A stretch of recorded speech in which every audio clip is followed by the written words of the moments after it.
Cannabis Media and PCM TV programming is supported by Revolutionary Clinics in Massachusetts, the #1 medical dispensary where the patient comes first, and by Salient Systems for Video Surveillance. You've got regulations, Salient has solutions for your security needs. And by Accounting Buds, your #1 accounting solution for the cannabis industry. And by TCP's Style Lighting Grow Kit, all you need to grow.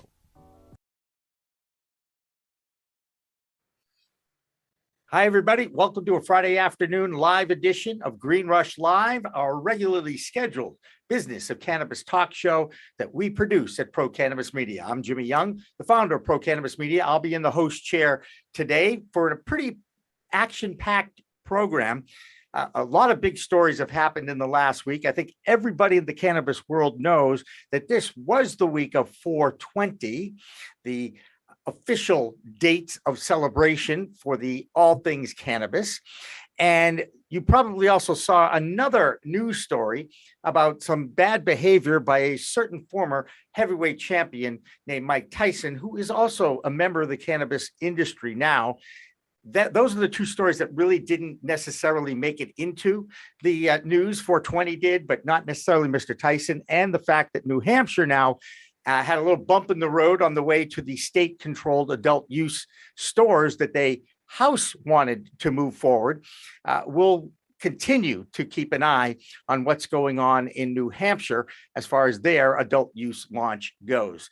We do know that New Jersey opened up its adult use market this past week, and we'll be joined by a bunch of New Jersey people that have been on our show in the past, all from the Garden State.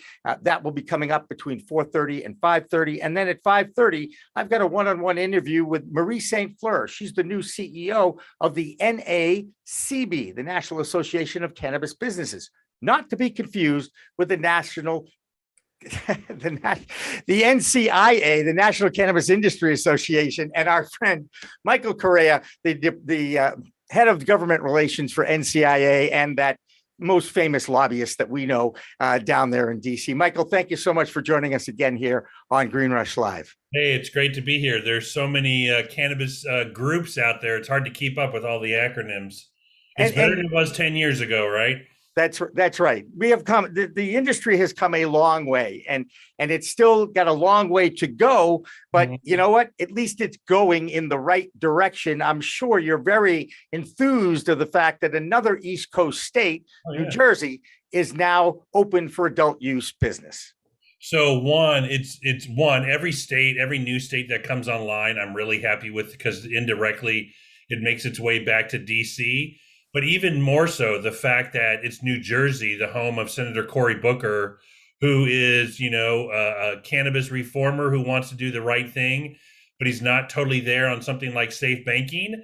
And so just having New Jersey up and running and operating, I'll be hopefully a lot of people in the industry will start calling their senator and tell them to get safe over the finish line. But it's just it's really good. I need to check up on the news to see how the first few days have gone. Yeah, I actually reached out to some of our sources in New Jersey to see if they had a report on first day sales, but we haven't heard anything just yet. It does take a while. I think that's one of the things about Massachusetts. At least I can now look back at the last 3.5 years to see the various stages of growth. There's the ballot initiative or the legislative initiative, and then there's some downtime in between. We'll call it gray area, where gifting is happening. At that point, people that have voted it in and have now seen it move forward, they think, okay, we can now gift it. And then eventually we've got the regulations, and then the first dispensaries open, and then more and more social equity licenses get sent out and shared. And now we're almost at the toddler stage in Massachusetts. I don't think we're past toddler yet, but at least we are at the toddler stage. Is that inaccurate? Is that pretty much how it all goes? It's not going to happen overnight, right, Michael? So and you bring up Massachusetts. It seems like it was a generation ago when Massachusetts passed. And I remember being up in Massachusetts in like 16 or 17, thinking, this is just going to happen around the corner. And, a lot of times when you have legalization at the state level, ballot initiatives, usually takes about on average for 2 years, about 2 years to sort of get it up and running. But it also helps or hurts in Massachusetts case when you have a governor or an executive that isn't really trying to make it work or appointing the right people or slow playing the process or just slowing it down. I think that's what you had in Massachusetts versus, say, New Jersey, where you've had a governor who's always been supportive of the concept. And listen, I've been in politics 25 plus years. It makes a difference whether you have an executive who's appointing the right people or who's saying, I want to get this done versus, I don't care about this, you slow it up in any way possible. And you know how bureaucracies can slow up the process. So I'm just glad, the governor of New Jersey has been supportive of this for years, and it makes my life easier, and it just makes cannabis reform easier. It's already happening. Cannabis sales, every state has been happening for 50 years. It's whether these states are going to start benefiting from it and start realizing some of the tax revenue coming in. And so it would be in all of their best interest to get a functioning cannabis market in their states, because we know the illicit market paying zero in taxes. So any tax on anything legal is going to be a benefit for a state. And you have to develop policies that's allowing the illicit market to slowly disappear and the legal market to sort of grow and have a tax base. And they should be doing whatever they can to make sure this runs smoothly. Yeah. I mean, you mentioned that you didn't mention his name, Governor Charlie Baker here in Massachusetts. He made it very clear that he wanted to crawl before you walk, before you run, I'm pretty sure the most accurate quote that he had when the cannabis industry started. He definitely wanted to make it go a slower rollout. And a lot of other states now, Arizona, I think being perhaps the one that went immediately from anybody with a medical license can have an adult use recreational license. And it depends, do they have a functioning, working medical program? Do they have an infrastructure in place that allows something to move to the next level? Or are they reinventing the wheel? There's just a lot of logistical challenges that people don't think. I mean, they just go, the voters legalize this, get this up and running. Well, we're creating entire new government agencies, right? And who's going to regulate it? Who's going to tax it? Who's going to oversee it? These are a lot of issues that sometimes take time. It's 1 year, 2 years, but it shouldn't be 3, 4, 5, 6 years. A lot of things I'm hearing now from the industry, Michael, and I want to see if you're hearing a lot of the same things, specifically coming out of California, which is a story for another day for sure. But that being said, it seems like the legal market that was thought would be knocking out the legacy market actually has enhanced the legacy market because they can undercut the pricing of the goods. They don't test the goods. You don't exactly have as much comfort as I have, or someone who can walk into a dispensary, whether with a medical card or an adult use licensed state. But it does seem that the lesson is we better do a better job of the legalization and the regulation at the state level, because it is enhancing the legacy market. Are you hearing similar things? Well, one, I'm a California native, and so I want California to succeed. Yeah. California, to me, is everything cannabis. I think it was sort of the beginning of the cannabis movement. Mm-hmm. A couple things that make California different. For the most part, it had almost this gray market, legal, not legal, medical program for 20 years, right? 20 plus years. And I think you had people in the industry, legacy operators, who that was their business plan. That was how they functioned. That was how they made money. Now you created an entire new taxation, entire new regulatory system, entire new cost structure and testing. And I think a lot of people, that was a burden. It was a very high burden. A lot of these are small businesses that's a cost on their bottom line of being able to function or not. And then another thing is you had so much of the California market was being exported out, was being sent around the rest of the country. And until you have total legalization of 50 states and you have price discrepancies between one state or another, you're always going to have movement of a product. I remember, I'm in DC. I remember when taxes were very low on cigarettes in Virginia, but very high in New York. You are having illicit cigarettes going up to New York just because of the tax structure.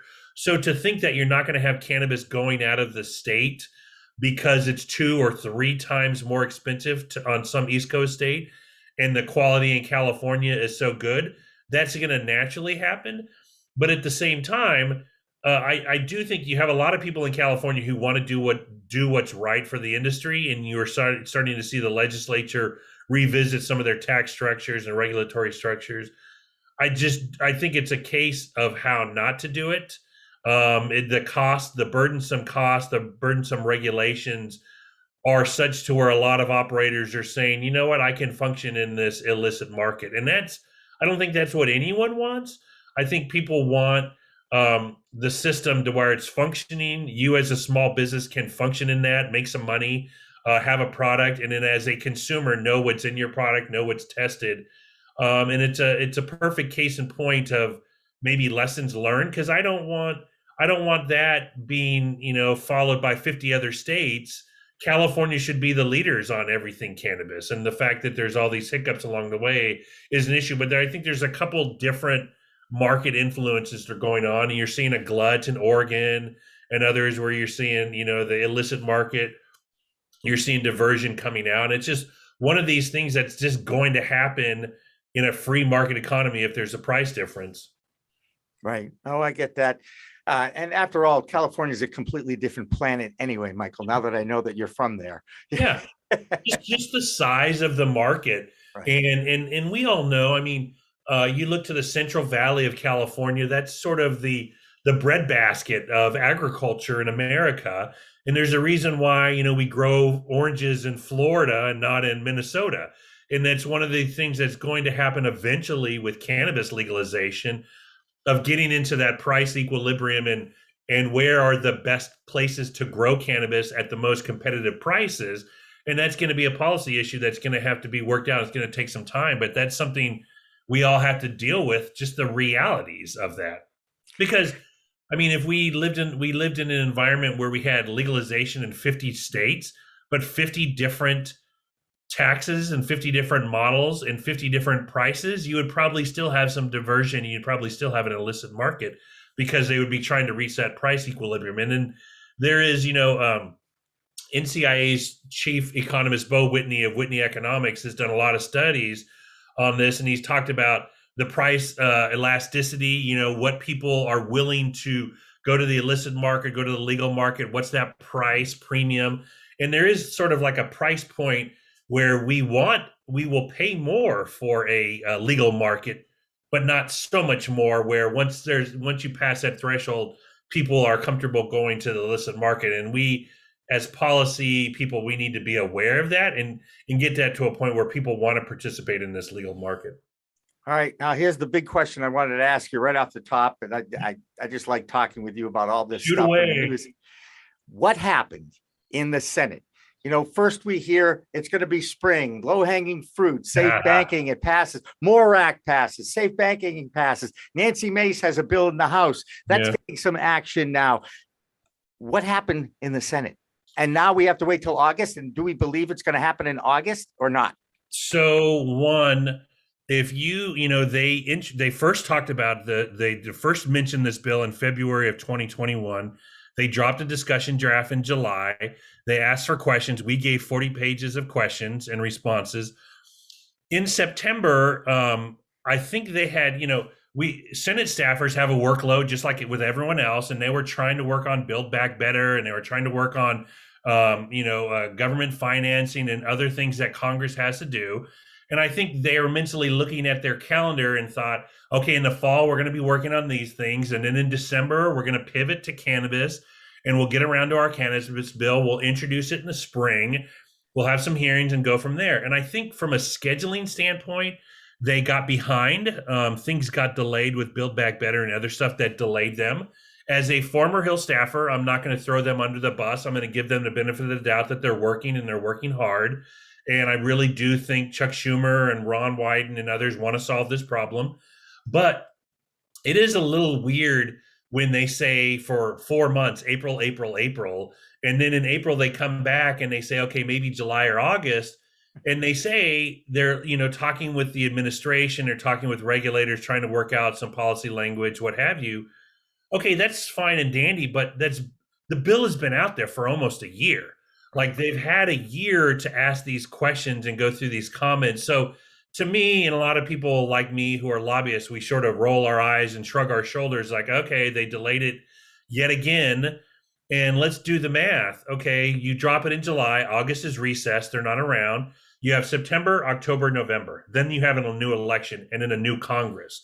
So in reality, you've gone through 75% of this Congress and then you drop your bill. It doesn't make a lot of sense to us if you are trying to solve the problem. But when you talk to these offices, they want to do hearings on these bills. They want to get this bill out and have a discussion. So I'm going to take them at their word and just assume that they're getting bogged down with stuff versus there's some nefarious plan or some agenda going on out there.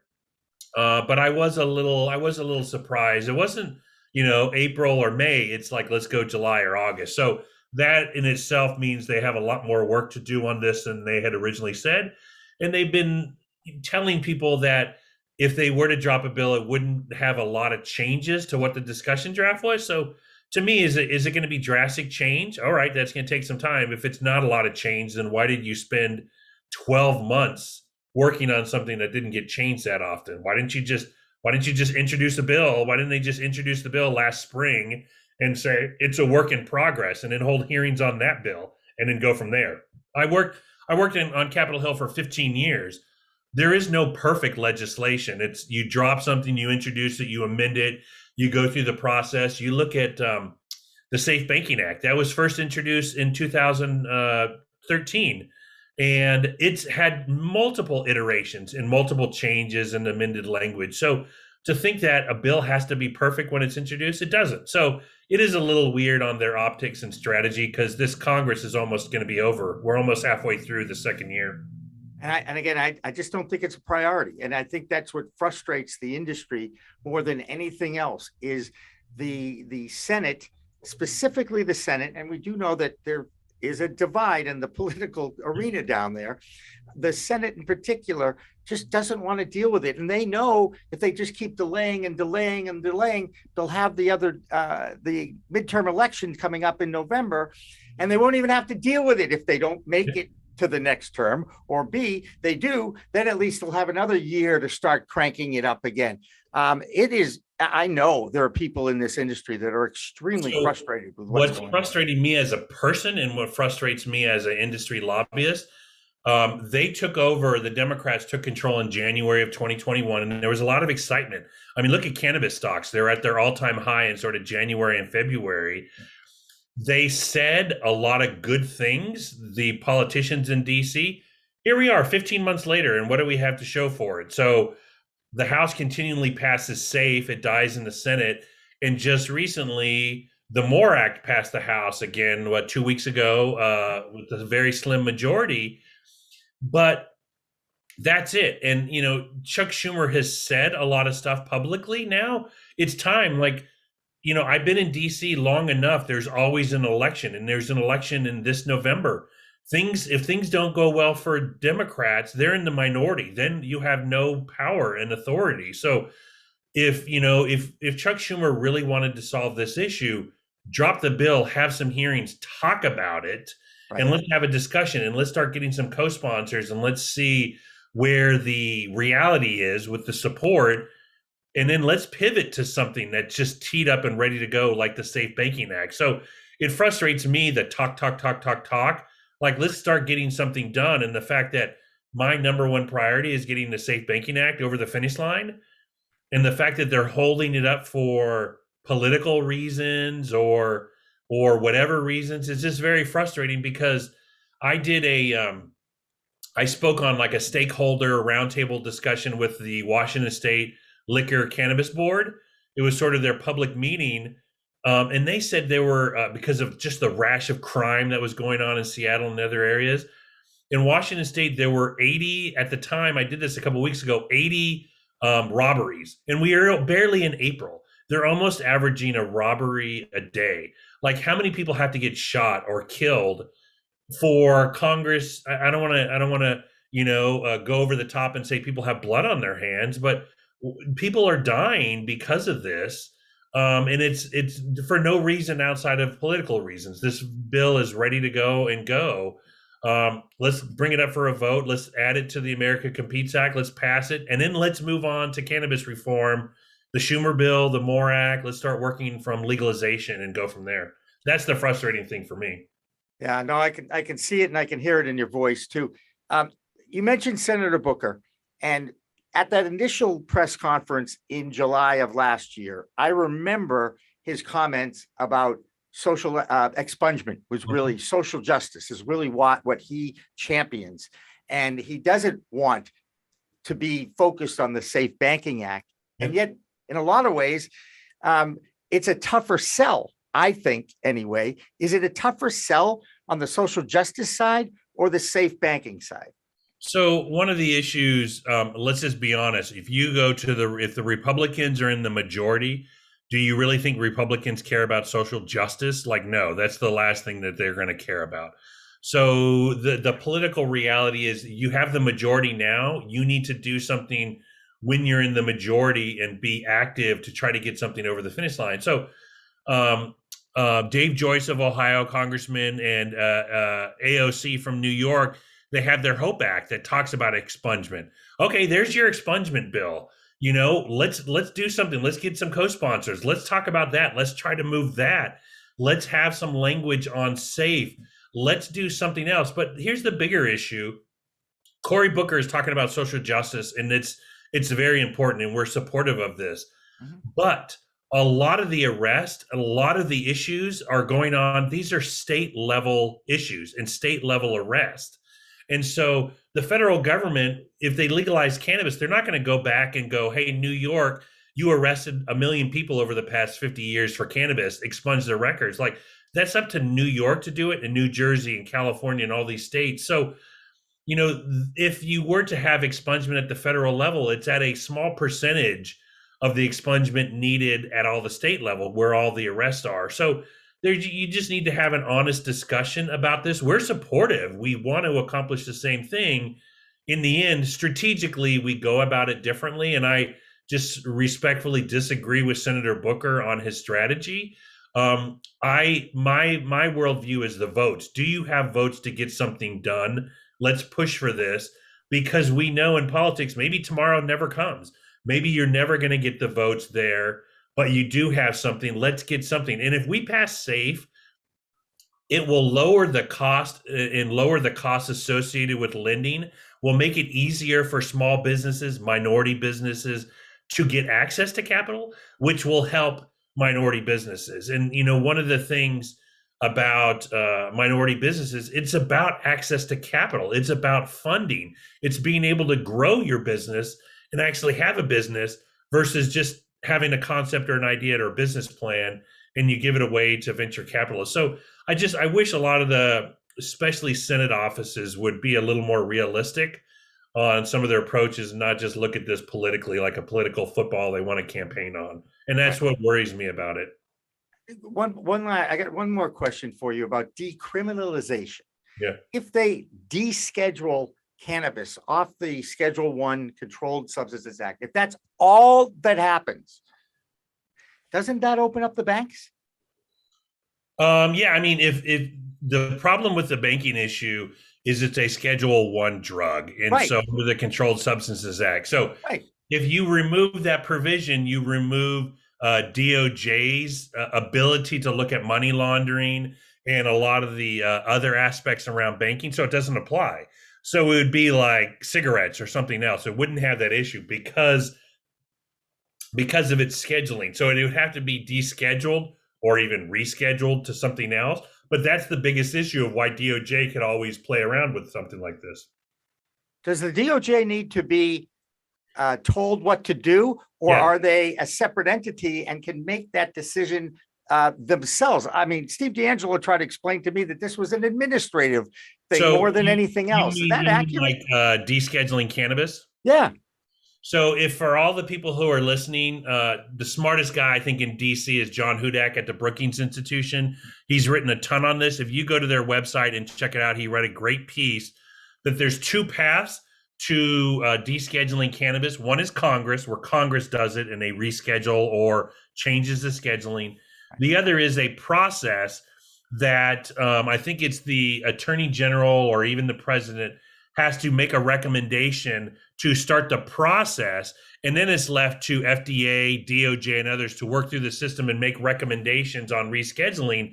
But we know that DOJ, DEA, FDA, they're not supportive of any of this. So they're not going to internally do this and start the process. So it's going to be up to Congress to do it. That's just the reality. I would love it if all of our government agencies were staffed with evolved people on this issue and they wanted to have discussions. But look at it right now. You have a White House and an administration that's not signaling wonderful things around cannabis. I don't think they're saying great things. And just, what was it, yesterday or the day before, they said something about research? What is this, 2010? Like, come on, it's a little outdated with some of the stuff they could be doing. The Biden administration could be very bold. And administratively, they could be doing a lot just behind the scenes administratively to make it easier. And then there's legislative fixes that's just going to be up to Congress to do. So it's a complex issue. It isn't something simple as one person just has to snap their fingers and legalize it. It's not going to happen. Yeah, I get you. Hey, Michael Correia, always a pleasure talking with you. Although the fact that this is really all about politics and politicians saying one thing to get elected and then not acting on it when they get into that office has been going on for generations. And that's what frustrates me as a citizen and as someone who does care about this industry more than anything else, because I just don't think the priorities are in the right place. And I really think, again, it goes down to effort. It goes down to doing the research, looking at the science, looking at the research, and then making a decision based on what your constituents want. So that word frustration is a regular thing, I'm guessing, in DC. So we're used to politicians being windbags and talking a lot, but it is very frustrating. You know, no one's expecting Senator Mitch McConnell to support cannabis legalization. Like, there is no expectation. But Chuck Schumer and Cory Booker and Ron Wyden, they talked about this issue. They said, hey, give us the majority. We're going to work on this. Well, they have the majority. And what are they doing? That's what frustrates people, I think, is the fact that, okay, why aren't you doing anything about it when you have this power? Not that they could magically get 60 votes and get this done, but you could be introducing a bill, you could be holding a hearing, and Chuck Schumer schedules votes. And so there's a lot he could be doing, and that's a frustrating thing because the obstruction is coming from our own supporters. It's not coming from prohibitionists, and that's the frustrating part.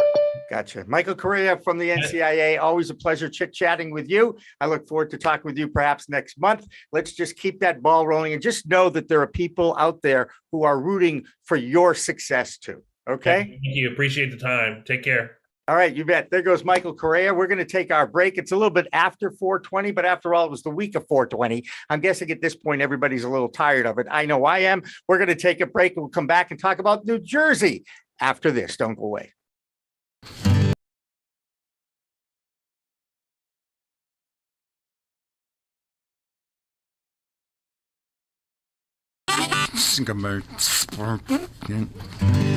I'd forgotten.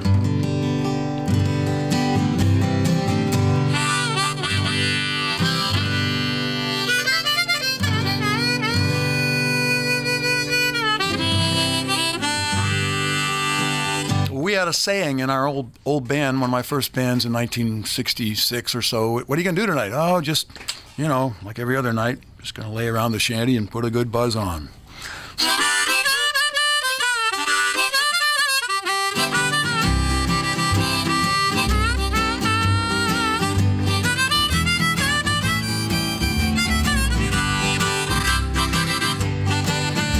Gonna sit down in the kitchen, fix me something good to eat. Make my head a little high, make the whole day complete. Gonna lay around the shanty, oh mama, and put a good buzz on. Pass it to me, baby, pass it to me slow. Well, take time out to smile a little before you let her go. We're gonna lay around the shanty, oh, mama, and put a good buzz on.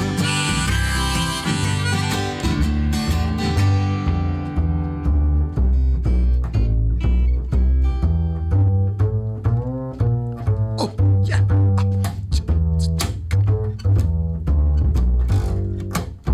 Oh, you're on something. Go ahead.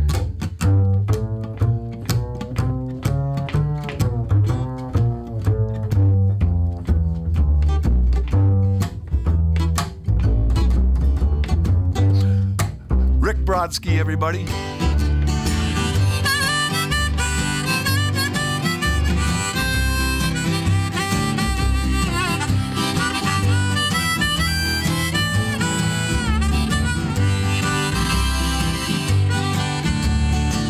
There's nothing to do and there's always room for more.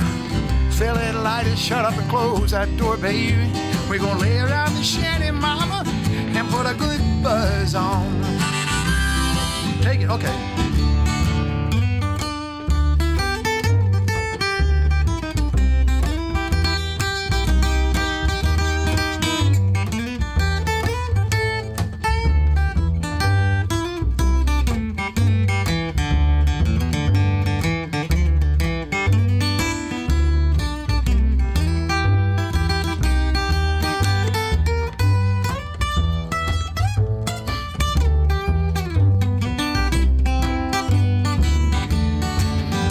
Prohibition never works, it's time to realize it. It grows in my backyard, it's time to legalize it.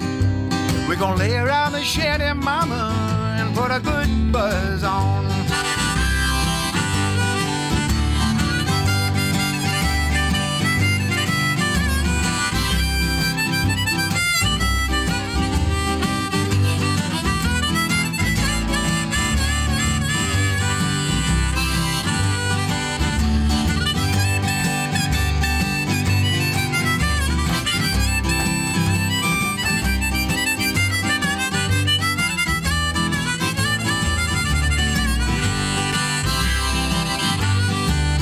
I'm going to sit down in my rented car. I'm going to jam it into drive. I'm going to head on out and play at WSCA with Sean. I'm glad I'm alive. We're going to lay around the shanty, mama, and put a good buzz on every night and day. We're going to lay around the shanty, mama, and put a good buzz on.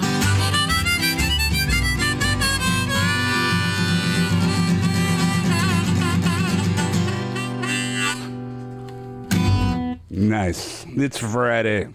Thank God. Thank God Jonathan Edwards is joining us live in the WSCA studios.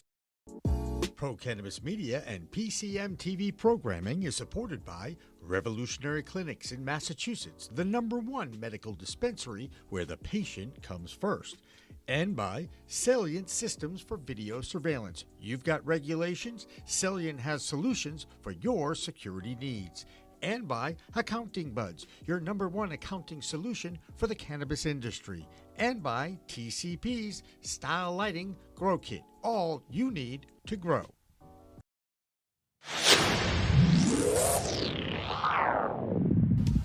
Hey, you want to grow your own plants? Check out Style Lighting's Grow Kit. It has everything you need to become an expert home grower and bring the power of the sun indoors. Style Lighting uses TCP's high-powered commercial LEDs that deliver twice the output in the market. The Grow Kit has a grow bag, a timer, chains to hang the light, and of course the best in the business lighting system by TCP. Check out stylelighting.shop for more information.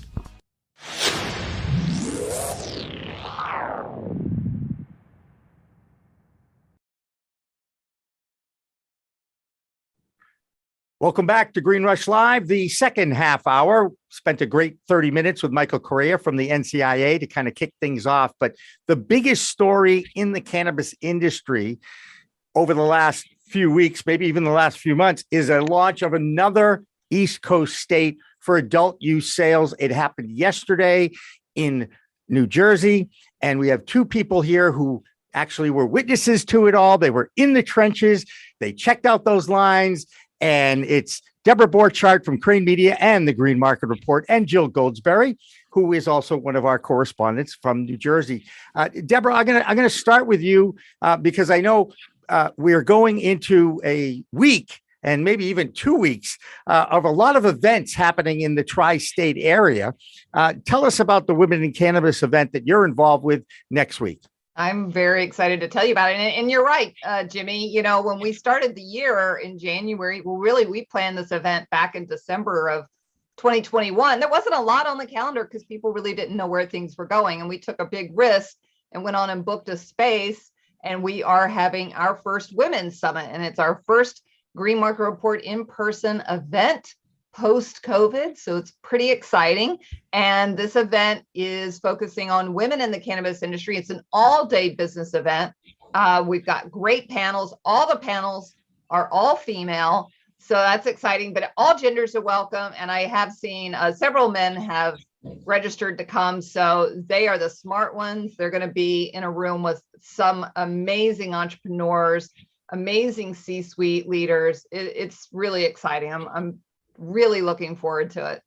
Well, we're really happy that you're going to be there, and Pro Cannabis Media's Tori Chamberlain will be there as well, and Jill and Ann Brum, I hope, will be there as well. Jill, since you're my Jersey correspondent, what were your impressions of yesterday's first opening day? Well, Jimmy, I can tell you that I definitely smelled it in the air a lot more than usual. That's for sure. And I think people are very excited and happy. And the overall general mood is it's about time. You know, that's the overall mood that I've experienced. And people are just happy and excited about it. There are long lines from what I've seen. I haven't gone to a dispensary personally because they're a little further out from where I am. But from what I've seen in Rochelle Park, there were like 2,000 people that were there for day one, over 2,000 people purchasing and waiting in line. So general mood is just very happy about it. Yeah, no. And I get it. And it's funny. It's a flashback. I mean, I was in Massachusetts, in Leicester, Massachusetts, for the opening of the Cultivate dispensary on opening day, I think it was November 18th or November 20th in 2018. I know it was 2018 and November, but I always can't remember whether it's the 18th or the 20th. Either way, lines were there.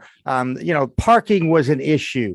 And here we are 3.5 years later in Massachusetts, and it's like, 420, just another day in the weed world in Massachusetts. So there's a sense of normalization. The novelty has worn off in Massachusetts, if you will. And now it's just being accepted as an industry that exists in the state. Debra, I mean, you know that the novelty in New Jersey is going to actually, I think, last a little longer just because the process for adult use was delayed in getting going. Accurate report, you think? Well, I would actually step back for a moment about Massachusetts because the numbers are coming out for 420 sales, and Massachusetts was the top state for the largest increase in sales. Well, because we know how to party in this state. Come on, we understand the significance of it, but it's routine now. You can just go online, you can put in your order, and you can just show up at the curb. They hand it to you, as opposed to parking and waiting in line and schlepping. And that's what the beginning of the market that's what the beginning of the industry looks like. That's where I was going. Yeah. So I think that the big difference, what you're seeing in a market like that, are that the size of the basket wasn't as large. There were just more people. So it's interesting that you do have more people jumping in on 420 in a state like Massachusetts, but maybe buying a little bit less. And then fast forward to New Jersey, I would agree. There was a lot of excitement. I was at the Rise dispensary in Bloomfield, which is owned by Green Thumb Industries. They did not do any kind of like appointments or anything. So there were very long lines that came and went. So there were moments where it quieted down. And then it was interesting, though, to me to see the police directing traffic at the dispensaries. I know. So I thought that was pretty funny. And then what I thought was also kind of interesting was I went over to the Ascend Wellness dispensary in Rochelle Park. Now they did appointment only. So their feeling was they wanted to control the crowds, and but they had a very busy site, and also had the police directing traffic there as well. But yeah, it was a lot of volume, and I think everybody was just thrilled. Now, I will say that all they really could sell was flour and vapes. So there weren't edibles because they don't really have the labs yet to test for edibles. So it was okay as far as options. Right. And Jill, I want to ask you about media coverage of the first day. I did glance on the internet, the various print media out there that covered the first day, and I was intrigued with some of the coverage. But I'm a TV guy, always have been a TV guy. I want to know, were there TV stations at each of these locations? There were when it started in Massachusetts, but I didn't see, I saw very little about 420 locally here in Boston this past week. What about New Jersey, Jill? I saw a lot of news trucks out in my area, and we don't even have a dispensary here that's legalized. We do have CBD shops around in the area near the Hoboken, Jersey City, Newark area. So I definitely saw the news trucks out. I saw a lot of stories about it. Everybody was covering it. I mean, it was ABC, CBS, all of them, NBC. I mean, you can definitely say the same thing, right, Debra?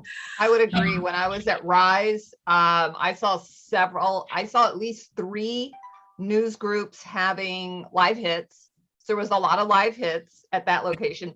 Ascend had a couple of reporters, but not like the big like News 12 kind of thing. They didn't have those people. But yeah, definitely at the Rise. And then I believe the governor was at Ascend, I think. No? No. The apothecary, not the apothecary. No. There's only 7, right? There are 13 dispensaries, 13. but there's only 7 companies that Right. that are allowed to actually open up. Yeah. Right. So there isn't a lot, but I saw a little bit of Phil Scott None of too. them are in my area, of course. Yeah. No, I get it. But I would tell you, Jimmy, it did seem like in New York, we didn't see as much about 420 as we did, I feel, as we did on 421. 421 seemed to be the bigger story this week than 420. I think that's because most of the stores couldn't open legally sell until 421. And Right. so that was, and then the news stories are still coming out today. And yet there were a ton of events. There were so many events in New York that I saw that there were things that were sold out. There were a lot of smaller events that were like panels and things like that. So there was actually a lot of things happening for 420 in the city, but not a whole lot of coverage about it. Maybe it'll be next year. Right. Well, the new thing, the newsy thing was the fact that it was the first day of sales in New Jersey for 421. And I actually will give the New Jersey group some credit for not opening on 420, because then that just kind of gives you a mixed message a little bit, and you don't want to compete against the industry. This way you get a good couple of days of traction on this story and talk about it as well.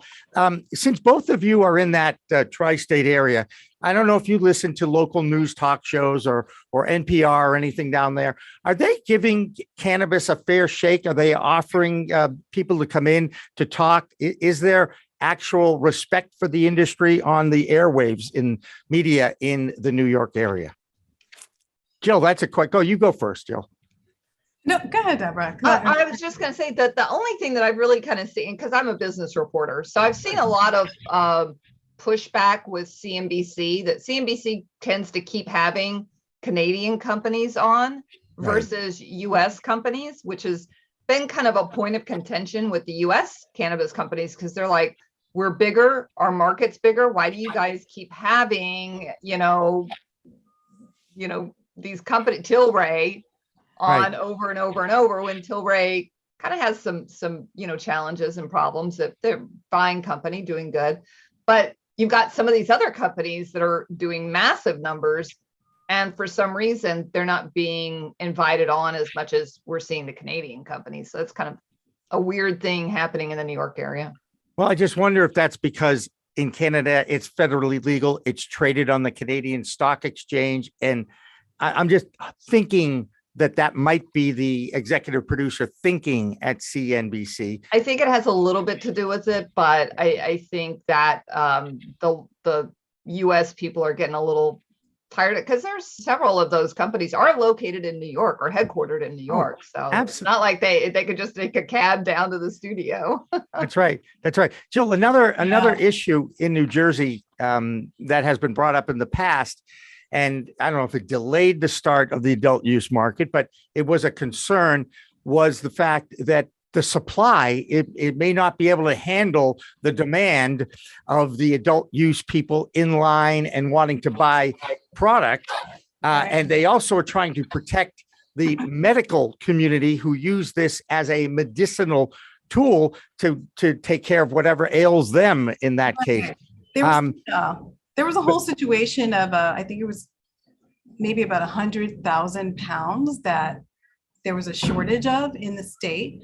Right. So it's really a matter of, is our supply going to be for medical use or for recreational use? And how can we control having enough supply left for medical use? So I think that has a lot to do with the date of why it was legalized the next day, as opposed to, on 4/20 as well. Right. So there's coverage about that. There's coverage about, there's a lot of coverage in general about the sales of the next day. I'm seeing that today. And also, I think you had mentioned different stories are going on or coming out about how we're using it, where we're going to use it, children, where are the dispensaries going to be? How's it going to affect children? So it's already with the negative stories that are starting. I saw something recently about children accidentally eating gummies of their parents. And it's like, really, that's a parent issue. That's a parent issue, not an industry issue, right? Exactly.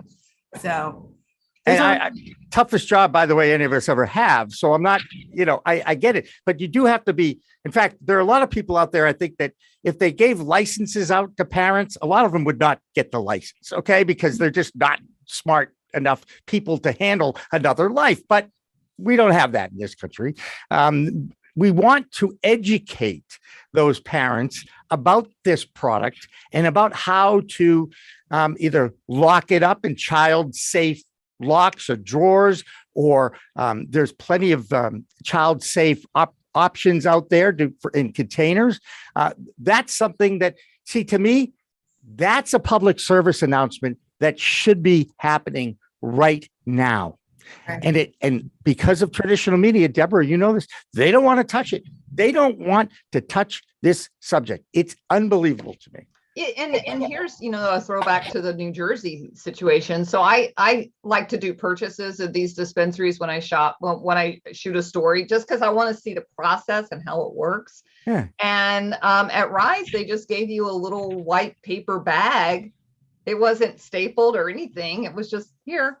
Okay, I'm used to like California or something where you get like this like crazy locked up bag or one of the other states. And then when I went to Ascend, they had a sealed bag. They gave me a sealed bag. But honestly, it was just like a plastic bag that just kind of had a glue strip across the top.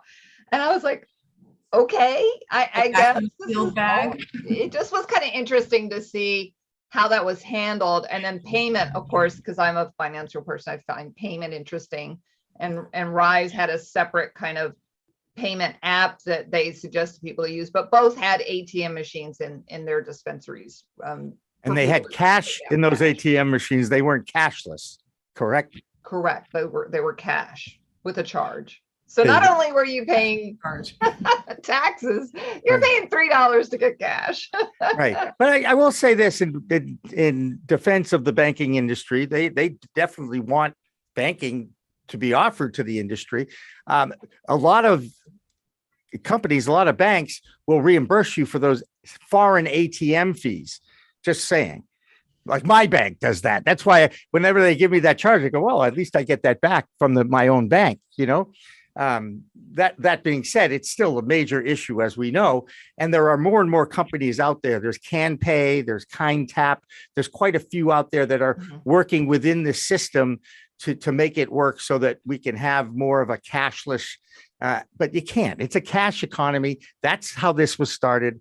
And we could use a debit card. Federally legal for the banks to jump in. That's just at the end of the day, that's the issue. So until that happens, the banks they're just not going to join in. But that's to your point, is given all those names you just rattled off, it's given a lot of opportunity for payment companies to be established. So good for them. Yeah, there's such an opportunity for them there. So it's just a matter of who's going to be first to step up. And the first one in, and by the way, this is kind of interesting because Misu just texted me, and I know what her opinion is about this. Those licenses went, for the most part, to multi-state operators. Yeah. That all of a sudden, the multi-state operator has become the big villain in the room.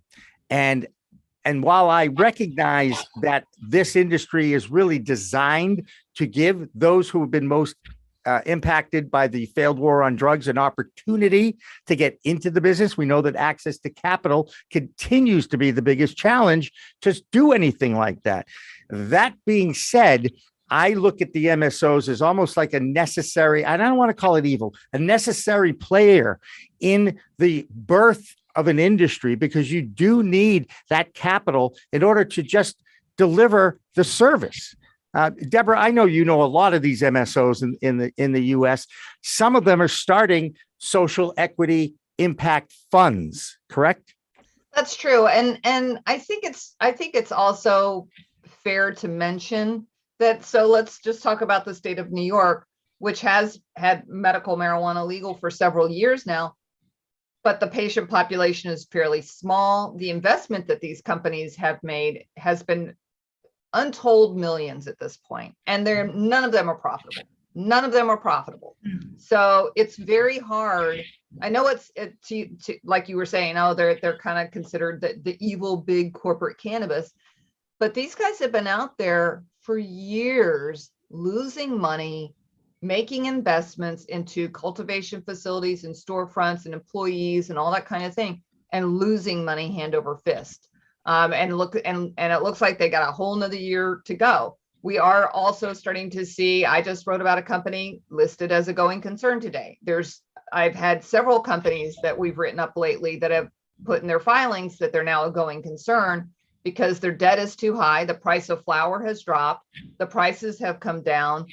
They thought the prices were going to keep going up, and that didn't happen. So even though they're big, that doesn't necessarily mean that they're profitable. Now, some have not spent their money well, but I think that I kind of look at it as kind of like the biotech world, where they have so much R&D and they spend millions until they get a product they can sell. I feel like that's where we're at with cannabis. Not everybody is making a ton of money, even though they like to front that they are. So I think some of the things that this different states have been trying with the social equity has been admirable. But like, look at the state of New York. They want to give 200 licenses to people that have, previous convictions or incarcerations around marijuana. And I think that's very admirable. But do they have the ability to start an operation, to get distribution, to find a storefront, to do the logistics, to hire people, to do HR? It's mind-numbing, all the decisions. So it's tough. It's tough because I think they want to do the right thing, but nobody's quite sure how to go about it. So we've got all these like attempts going on in all these different states. So we'll see where it all plays out. Right now, the illicit market is thriving in New York City. You can walk into just about any neighborhood right now and see a little sandwich board with the menu of the day. So I think those people are going to do really well for not going probably away till next year. It's not going away. That's right. It's not going away, Jill. And in fact, it's thriving. That to me is the story here, that, the legal industry was supposed to, push those Right. illegal legacy growers and dealers, if you will, out of the picture. And that is not reality, especially when you're taxing and putting a million different ways to take that profit margin and just keep shrinking it and shrinking it and shrinking it. And like any consumer in a free market, I'm going to go where I can get the best deal. Right, Jill? And I will say, like, the taxes, like, here's my receipt from yesterday. The taxes in New Jersey, honestly, it wasn't that bad. So not compared to Massachusetts, because right, not or Nevada, 20%. Two products at $60. It was $120 for the total. The tax was $7.95. That's really not that bad. I bought stuff at Planet 13 in Nevada and seen 30% tax on top of it. So and then I, of course, got gas, because everybody gets gas in New Jersey because they pump it for you. That's so funny. When I went to California the first time, and I was like, what do you mean you're not pumping it for me? Like, what is this? I have to dirty my hands. Just for the record, I pumped my own gas at Costco today, and it was $3.85. Okay, so there you go. It's worth the trip. It's worth the trip to Costco to get. Okay, just and I know how to do it too, which is, I'm very proud of that, because I'm painfully not very mechanical about anything. Anyway, Jill. So I guess that's what people are going to do. They're going to go to New Jersey to buy weed and then get gas. Come back. And to your point about social equity, I think that there's definitely the general consensus from what I'm hearing is that the state of New Jersey should do more, and they can do more, but we'll see what happens, because there is a whole program now where it's set up about 70% of proceeds are going to go to equity programs and to the Cannabis Regulatory Board. So, I'm curious to see what they're going to do with the money and how it's going to actually operate, what programs it's going to fund. And I guess we'll see next year, like, what the progress is on that. I thought it was Tremaine Wright was the thing I was at the other night for 420, and she was very clear that the equity fund that New York put together is really loans. It's not grants, they're loans. Which I was like, okay, that's like, I didn't know that. I thought, I just heard fund, and I guess I just assumed, and which was incorrect, that it was like a grant of some sort. But no, they're absolutely loans. And we were just talking about that a little while ago, about how hard, I mean, people could be on the hook for something, and I don't know. I was just shocked. I had no idea that the equity fund that they've been talking up so much is actually just a loan program. Yeah, that definitely led us to believe it was a grant program as opposed to a loan. So was this the Soho event? It was. And look, at least she clarified that, and she was very clear. She said who would be administering the loans, and they have given their first loan out. And look, it is hard to get a loan in cannabis. So that is absolutely true. It's hard to get a loan in cannabis. And so this helps people. But I guess I was just like, that wasn't what I thought it was going to be. Isn't debt financing the American way, guys? It's always get a loan, something you have to pay back. But I guess when it comes down to it, it's what's the APR rate on the loan, and how long do you have to pay it back, and what are the stipulations for it? So, it's like everything else, what you were saying about the illicit market. I think that if you are going to start a business, and you could start it without all the complications and start it illegally, and then move into a legal market, I don't know. I guess if you're in the market, maybe it's more appealing to start it illegally, but now that the product is legal, does it really matter? I guess that's how some might think. I don't know, but. That's right. Well, you've got a great point, Jill, because technically if you're in possession, it's decriminalized. Yeah. And there's no taxes to collect yet, because the tax program isn't established.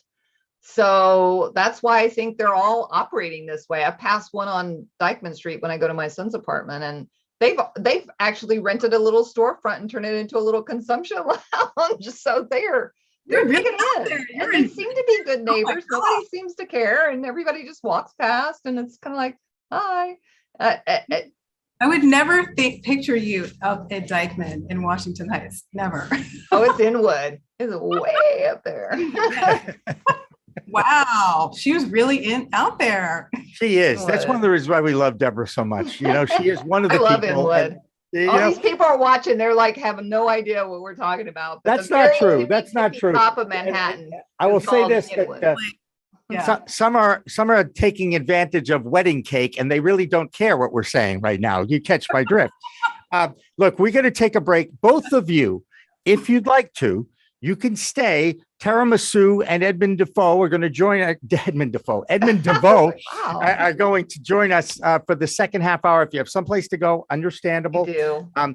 Debra, I want to wish you best of luck with Women in Cannabis. How do people find out about that before you go? You can go to the website for Green Market Report, and under our Summits tab, you can see the link to the event registration page. I would say if you're listening to this, please register now because we are getting close to capacity, and I don't want to tell you no. Oh, good job. We used to say get to the phones. Now it's just get online or use your phone to sign up or whatever it is. Thank you a lot, Debra, for everything you do for us. And I look forward to seeing you at some point in the tri-state area. How's that? You bet, Jimmy. All right. Jill, are you around? Can you stay or do you have to go? I have to go too. And okay. No worries. I won't take it personal. I love you both. We're going to take a break. I thank both of you. And when we come back, we'll have Edmund DeVeaux and Misu. Don't go away.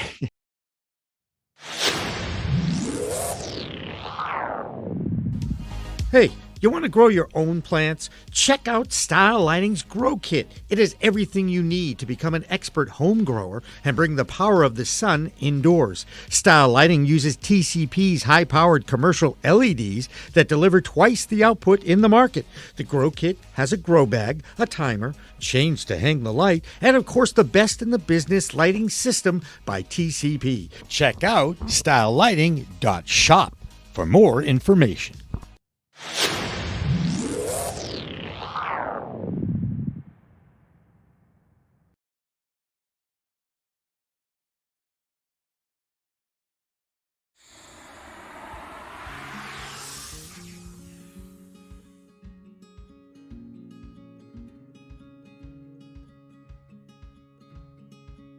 You would think that it is. However, there's quite a bit of debate right now in the accounting industry when it relates to cannabis with this exact question. I'm part of a few different networking groups that are solely accountants for cannabis companies. And there's been quite a bit of back and forth in those communities and discussion regarding whether 280E, if it went away, if the administration legalized cannabis or took it off of Schedule 1, what would happen? And it could go either way right now. The debate is it could make the accountant's life much easier. That's what a lot of the inexperienced accountants are saying right now, it seems, whereas the accountants that have been in this industry for a while and have gone through the same thing that happened with hemp a few years ago are saying that it will make lives more difficult because when hemp became declassified a while back, the accounting became more complicated.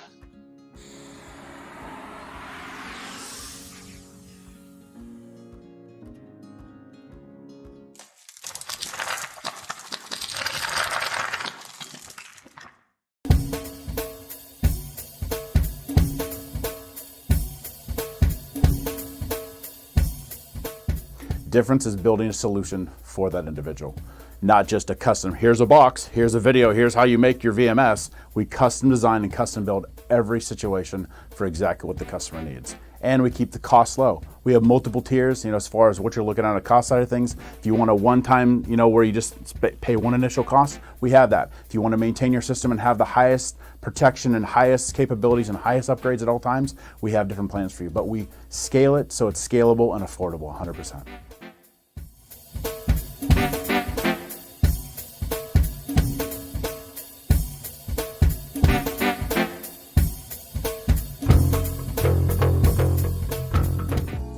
Cannabis Media and PCM TV programming is supported by Revolutionary Clinics in Massachusetts, the #1 medical dispensary where the patient comes first, and by Salient Systems for Video Surveillance. You've got regulations, Salient has solutions for your security needs. and by Accounting Buds, your #1 accounting solution for the cannabis industry, and by TCP's Style Lighting Grow Kit, all you need to grow.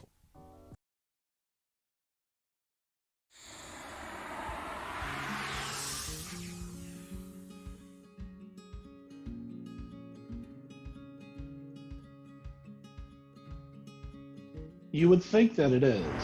However, there's quite a bit of debate right now in the accounting industry when it relates to cannabis with this exact question. I'm part of a few different networking groups that are solely accountants for cannabis companies. And there's been quite a bit of back and forth in those communities and discussion regarding whether 280E, if it went away, if the administration legalized cannabis or took it off of Schedule 1, what would happen? And it could go either way right now. The debate is it can make the accountant's life much easier. That's what a lot of the inexperienced accountants are saying right now, it seems, whereas the accountants that have been in this industry for a while and have gone through the same thing that happened with hemp a few years ago are saying that will make lives more difficult, because when hemp became declassified a while back, the accounting became more complicated.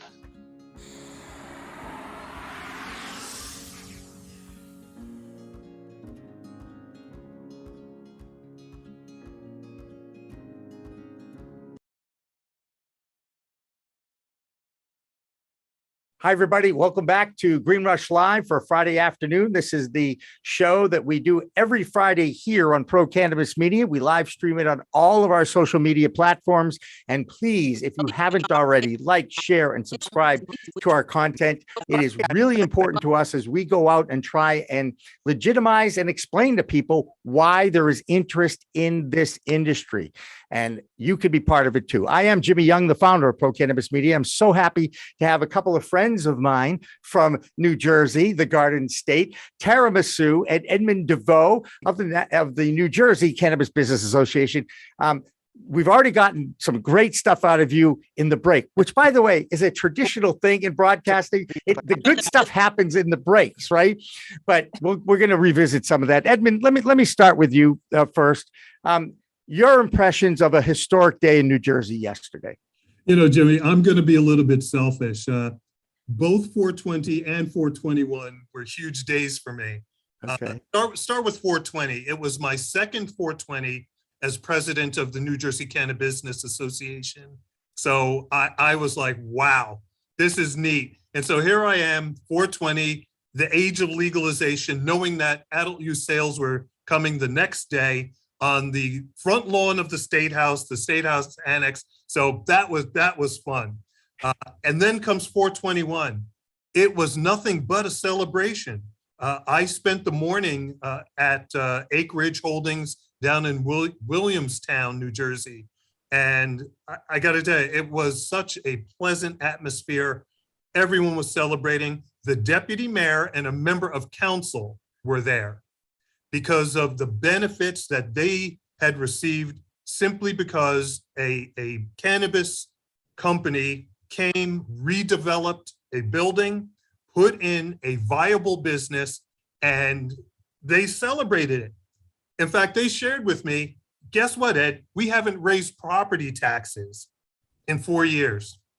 And so this business is making an impact. So look, I loved it. I was like a kid. It was a holiday for me. It is a holiday. It is a holiday. And Tara, as someone who was in the trenches, helping this get to this opening day, you know, I find it interesting because I know how you feel about this. You had mixed emotions, didn't you? I did. I mean, I completely agree with that in the sense that it's so exciting. You know, I always say it's about just progress, baby steps. It's not going to be a perfect program, but as long as we keep making that progress, then we're going in the right direction. So in a way, it's historic. I'm so happy it's finally here. That's great with the property taxes. That's amazing. But I also always say, you know, the fight's not over. It's just, you know, I need to see more diversity. I need to see female ownership, small business, New Jersey residents. So right now it's great. We grandfathered in the current license holders, and the people of New Jersey have access to what they voted for. But we have a ways to go, and I will definitely be having a second celebration when that wave of businesses start opening. Right. And look, I'll give you the experience from Massachusetts is, we're 3 years plus into it now, and now you are starting to see more women-owned dispensaries opening up and scheduled to open up. Now you are starting to see more attention on the social equity applicants and how well they're doing. And the delivery services are up and operational now. And there's certainly a part of the market here in Massachusetts that is what's going on. And that's where it's pretty successful. But again, there's still issues here as well.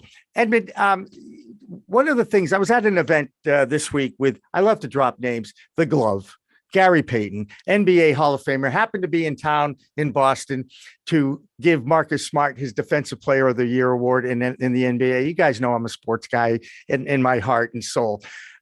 But the questions that were being asked of Gary were really good, pointed questions. It's like, hey, we love that you're here. We love that you have a strain, but can you help us with access to capital? Is that going to be a regular theme? Jimmy, I absolutely think it is. Look, one of the hardest parts of my role, our role as the CannaBusiness Association and serving as a Chamber of Commerce is bringing some sense of reality to the dream, right? We celebrated the last couple of days, and that's all well and good. I think Tara's absolutely right. We do need to bring the legislative and regulatory intent to fruition, which is making sure that social equity applicants, minorities, women, disabled veterans get their share of the pie.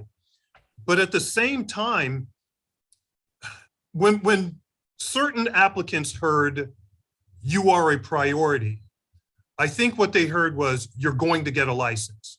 Right. And I think when we look at this industry, we sometimes, because of the focus on helping the communities clearly impacted by a disparate law enforcement practices, I think we are still challenged in recognizing and reminding people this is still a free market venture. This is not the Tennessee Valley Authority, right? Where if you want to work, we'll hand you a pick and a shovel and you go to work, and somehow government is going to pay you a salary. This is a free market venture. And so everything we do is at risk, and everything we do is a result of hard work and effort. So when the question of capital comes up, I get it. Do people deserve a hand up, not a handout, but a hand up? Right. Absolutely. And so I think we're challenged as to how we make that happen in a free market environment without disturbing it too much. Now, I say all that, but I'm all about making it happen. And the good news is we are in conversations, not just with private sector people, but with government on how we make it happen to benefit those who need the help. Right. Absolutely. Can I? Go ahead, Tara. Go ahead. Yeah, if I could respond to that too. I actually had a pretty cool encounter this week. I spoke with a councilman, and it's no secret, one of our big problems in Jersey right now is towns not allowing cannabis, and the ones who are charging exorbitant fees to apply that cuts out small businesses and micro licenses. Well, I was approached by a councilman who said, look, I have legacy market applicants lined up. They can't write an application though. They're not gonna be able to do that. I said, I could write an application. I've written many applications, including my own. I said, what about money though? I can get them, a conditional or approved or whatever. I can't guarantee it, but I could, get the paperwork in. And he said, once they have that license, I have funding lined up. So it's the complete 180 of your local government and your council saying, oh, we can cash in now and charge these big application fees to all the people coming in with the money, and take a town taking a proactive approach. And so we are looking to take our legacy market and help transition them by finding investment money and reaching out to app writers. And I said, oh my God, that's like such a great solution. I'd be happy to be part of that in whatever way I can. And I think we need more creative solutions like that, because we can't expect money to just appear. But, and you know, app writing is expensive. It's cost prohibitive for a lot of people. And also they just don't know what they don't know. These applications are lengthy and extensive. And if you haven't participated in it, you don't know what you're going to undertake. Right. And you know, what I'm hearing, guys, is a lot of people think that you're in the cannabis industry, you're going to make a boatload of money. Everybody thinks it's a big cash grab, big cash grab. Then they get in it and they see all the levels that where that dollar goes. And all of a sudden, it's not about making profit. It's about surviving and surviving to get to the next stage of development in this industry. Edmund, do you see, and again, you're going to see it now in the next few years as it grows, but it is about survival. It is about keeping the doors open and still figuring out a way to be profitable. That is the American way. That is the goal, isn't it? Absolutely, Jimmy. In fact, looking at it from the free market example, Oklahoma issued thousands of licenses. They experienced consolidation in that industry already. So we're absolutely going to see licenses issued. We're going to see businesses get started, and that's a great thing. Do expect consolidation. Now, does that mean profit? Consolidation doesn't necessarily mean loss. Consolidation may be you get bought out at a profit, or at least more than what you invested. So that's one hope. The other challenge, and we had this experience when the state issued the 2018, 2019 licenses, people criticized the companies that got licenses. They said, well, wait a minute, Jane and Joe are being bought out. How do you know that that's a bad thing for them? They entered into this industry with all great intention. And who knows, that buyout may be exactly what they needed to change their status in life. That buyout may mean something more to them than it means to you. So we need to look at that and be mindful that consolidation happens, not necessarily a bad thing, but the goal is, yes, make sure that the industry and people don't get hurt by it. Hey, Tara, I know in the crosshairs of your passion are these big operators that are in your state already. They open the doors, they got the industry going anyway. Are you starting to see any movement on the MSO side? And Edmund, you can chime in here too, recognizing and creating funds and workforce development programs from those MSOs, from the profits, or at least some, they're operating with money for sure, some of the operation costs to make themselves more accessible to the social equity and that community. Well, first off, I'm going to say MSOs are not in my crosshairs. That would be a very foolish thing. Okay. Absolutely not. There's some members are on our board. I know most of them well. Good. Not in crosshairs. Fighting for the people who need it. They don't need me to fight for them, the MSOs. But as a matter of fact, so I was actually Ed was there as well. Former Governor McGreevey he does a reentry program, and he had a cannabis educational part that he wants to get the formerly incarcerated trained up to work in cannabis dispensaries. And quite to the contrary, Shia over at Harmony Dispensary is someone I talk to often. And I said, Shia, why don't you be part of this? You know, I employ something like 200 people. So I actually invited him to attend. And, there was some other people from MSOs represented there. And they said we would see someone who is trained through this program as it being a bonus. We would absolutely employ someone from a reentry program. And I'm helping him in any way I can to actually try to accomplish this. And obviously an MSO is going to offer more jobs than a micro. So I never would say they're in my crosshairs. That's absolutely not the case. I apologize for that. Yeah, you're gonna get me in trouble, Jimmy. Please. No. You know what? I apologize for that. I think I knew how you felt, and I misinterpreted that. How's that? That's fine. That's fine. But there's no one. Well, there's not no one. But the little guys need the fight more. So that's who I always try to rally for. Yeah, Edmund, we talk about social responsible capitalism out there. This is really a theme, I think, throughout this industry. Are we starting to see anything along those lines in New Jersey yet? Not yet, at least not to the extent that we can be boastful of it. But what I like to think is that there are companies, there are individuals out there that do have a moral obligation to do this right and to do the right thing.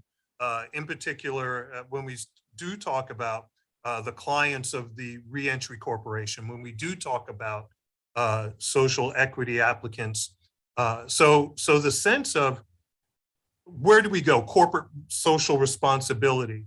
I honestly don't think it's been developed in the cannabis industry, not to the extent that we look at, I'll call them traditional industries, right? Traditional industries have CSR programs that are now called CSR, but they were something else before. So they've been doing it. I think we need to nurture that. And that's certainly on our agenda, making sure that, and you've heard me say this before, Jimmy, that the business people that want to go into cannabis help the cannabis people that want to go into business. Right. And so if you look at that and you turn the table and you say, okay, I'm going to help you get into business. And Tara was absolutely right. Business acumen is critical. So we want to be sure that you just don't throw money into a situation, that the money gets used wisely and that it goes to benefit the right people at the right time. So all of these things considered, I think we can get there, but we don't see it to the extent that I think we would like to. And you certainly don't see it one day into the opening of the market. I mean, we get that for sure, right? I mean, come on, right? Right. Tara, where do you want this industry to go? Turn that clock ahead. Let's go 2 years ahead. You know, I can at least look at the 2-year experience that I've had here in Massachusetts. Where would you like to see the New Jersey adult use market of cannabis be in 2 years? And Edmund, I'll come back to you after she answers this. Well, first off, this is a fairy tale because everyone who says like, what are your 3 to 5 year projections? I'm like, you can't give a 3 to 5 month projection in cannabis. You have this like Harry Potter stuff. So in a fantasy world where we could say what Jersey will be in 2 years, I just want to see a really diverse market, something like Oklahoma or Oregon or someplace that did get saturated. I think for me is actually a sign of success because give everyone a chance to fail. That's what people have underestimated me, blocking me from had chances in life. They're not all going to succeed, but at least you had your shot. So I would actually like to see a really heavy, expanded, diverse market, and then let people vote with their dollar and see who survives. And what I really would love to see is other towns, like Ed was saying, hey, look how great this is. We didn't have to raise property taxes. When they start seeing the statistics that crime goes down, that underage use doesn't go up, all the things that they fear, I would like to see in 2 years that it's a rarity to see a town not allowing it. That becomes the exception to the rule. I think that would be a really cool thing. Edmund, you look in the crystal ball for a couple of years and tell us your vision of what you think will happen in Jersey. So again, another phrase that you've heard me use is normalization. Yeah. What I would really like to see, and I think we can get there in a relatively short period of time, is normalization. You're going to have the retail facilities on Main Street, and they're going to fit into the fabric of the communities that did say yes, and they're not going to be sticking out like sore thumbs, and people will walk in or walk by or walk to these entities because they're going to be normal. And so I think that's very important to get to normalization, and we're toying with it now. Right? And I think you'll see more of it as we do get smaller Jersey-based businesses onto Main Street. So I think normalization happens. One of the other things I think Tara somewhat mentioned is the diversity in the industry. It is going to be critical. I'm cautious though about giving people the chance to fail. I think failure on one hand would draw the wrong conclusions, and it would be the failed cannabis experiment. So I would like to be cautious about that. But again, it's free market. Let people get in. If they can sell out at a profit, good luck. God bless you. Well, I mean, that's what I mean. Not that we should just be giving it to anyone, but someone who's less likely to fail is someone who already has 45 dispensaries. Let's give someone who has no dispensaries a chance to have one. And of course, set them up as best you can for success, get qualified people, but not restrict someone because, you know, they're not a shoo-in to be like, oh, they have the blueprint. That's all I meant. Yeah. Oh, fair. I'd actually like to see the MSOs, those 45 dispensary owners, help the single shop, if you will. And I'm gonna throw one more thing out there. It's a little pet peeve of mine, and not just mine. It's a very dear friend that I grew up with who owns a medical only dispensary in Massachusetts. And media and the reporters in Massachusetts in the very beginning were referring to dispensaries as pot shops. And he said, you don't call a liquor store a booze shop. And this is one of the pet peeves. And I think I was reading, I'm pretty sure, I'm not going to throw him under the bus, but you know, the tabloid in New York, let's just say. Rhymes with most. Okay. I was quoted in there a few years ago on my birthday. That you should be quoted in there. That being said, you know, I saw the pot shop word. That is not something the industry wants. It's a derogatory term. It needs to be shared, and make sure the people that you're in touch with in the media, or if you do see something like this, just make mention of it. Do you guys feel the same way? Mm-hmm. Yeah, language matters. When I was teaching my course at Atlantic Cape, that was one thing I said to students is, you know, words matter. You're not saying weed or pot. You know, don't go around thinking stoner culture is how you want to be at a job interview. Right. And especially for the people who are against what we do, language is very important. That's why when we're seeking legalization, we didn't say recreational. It's not a party. It's adult use. It's something adults are using responsibly.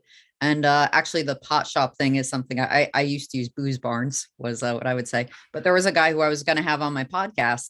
And I thought we were, you know, of similar ilk from the book of how he described it. I read his book and it was so derogatory to the industry from someone. And throughout the whole book, he called them pot shops. And I didn't have him on the podcast. I was like, I don't want to talk to this guy. So yeah, language is important. Absolutely. And by the way, Tara, anytime you'd like to have me on your podcast, it would be an honor. Okay. I just want to say, all right. How have I not yet? Okay. All right. Now you do it in a studio, right? Down there? Yes. Yeah, so I would even be willing to make a trip down to Jersey to be on. It would be an honor. So I'll tell you what, you're coming down for the Cannabis athlete event, correct? Yep, and the athletes in Cannabis in Newark, May 7th and 8th, I believe. It's the Friday, Saturday. Edmund, I think you're speaking there, aren't you? Yes, I am.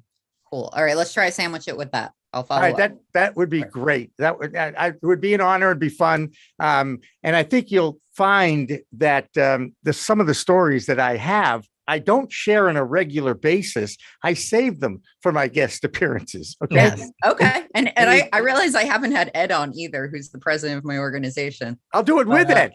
I'll be happy to do it with him. That'd be cool. I'd like to get you both on. There you go. Hey, look, you guys, just so you know, if you haven't heard, you can now buy adult use cannabis in New Jersey. Can I share something? Sure. Williamstown yesterday. Yep. Wasn't the first person to purchase recreational. The person that beat me to the register was NFL player Marvin Washington. Oh. He got there first. So he got the first sale at the Botanist. but I got the second receipt. So that still goes in a frame. That is awesome. And that will be a trivia question in the future for Cannabis Jeopardy when we finally launch that thing at some point. You know, I'd love to see that happen. Edmund, DeVeaux, as always, a pleasure talking with you, sir. I look forward to seeing you in a couple of weeks. Tara, always a pleasure to see you and talk with you. And again, a second apology, if not third, for that crosshairs comment. I apologize. I'm not afraid of screwing up. Okay. I'm really not. In fact, you even mentioned this wasn't live. I'd make you edit that out. That's all right. And by the way, you mentioned failure, mistakes. We learn more from our mistakes than our triumphs. Right. Sure. I mean, that is absolutely true. So I will learn that lesson and I will never do it again. Okay. So there you go. Now, I got to tell you both, coming up right after our next break is Marie St. Fleur. She is the new CEO of the NACB. And we had a great discussion. She's a former House of Representatives congressman here in Massachusetts. She has a great attitude, and I really think she's going to do a great job for the NACB. I think you'll find the interview entertaining, enlightening, and educational. That's going to be the final half hour of our Green Rush Live show. And of course, after that will be our We Talk News that always follows this show. And I so appreciate all you guys, everybody who contributes to the cause here. So for everybody at Pro Cannabis Media, don't go away. We've got more of this show. We'll see you next at some point or 3 minutes from now.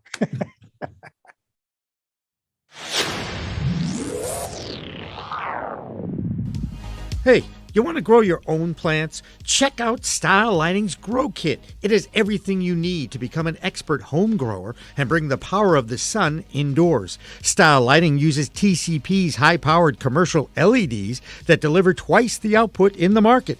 The Grow Kit has a grow bag, a timer, chains to hang the light, and of course the best in the business lighting system by TCP. Check out stylelighting.shop for more information.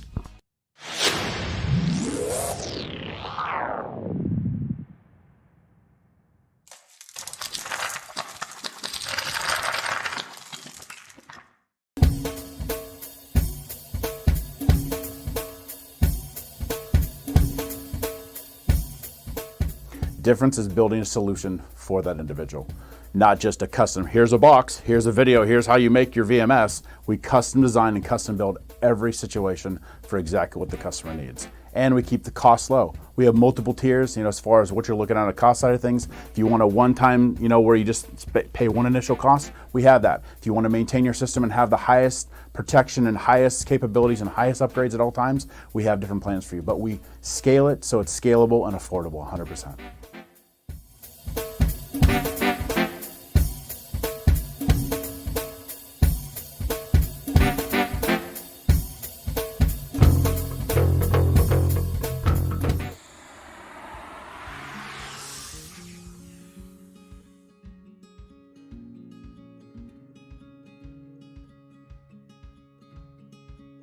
You would think that it is. However, there's quite a bit of debate right now in the accounting industry when it relates to cannabis with this exact question. I'm part of a few different networking groups that are solely accountants for cannabis companies. And there's been quite a bit of back and forth in those communities and discussion regarding whether 280E, if it went away, if the administration legalized cannabis or took it off of Schedule 1, what would happen? And it could go either way right now. The debate is it could make the accountant's life much easier. That's what a lot of the inexperienced accountants are saying right now, it seems, whereas the accountants that have been in this industry for a while and have gone through the same thing that happened with hemp a few years ago are saying that it actually will make lives more difficult, because when hemp became declassified a while back, the accounting became more complicated.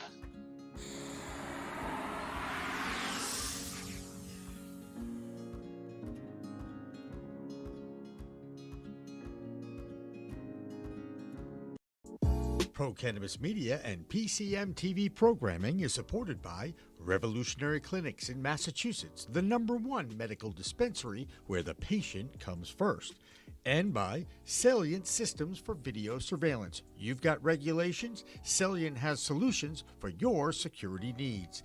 And by Accounting Buds, your #1 accounting solution for the cannabis industry. And by TCP's Style Lighting Grow Kit, all you need to grow.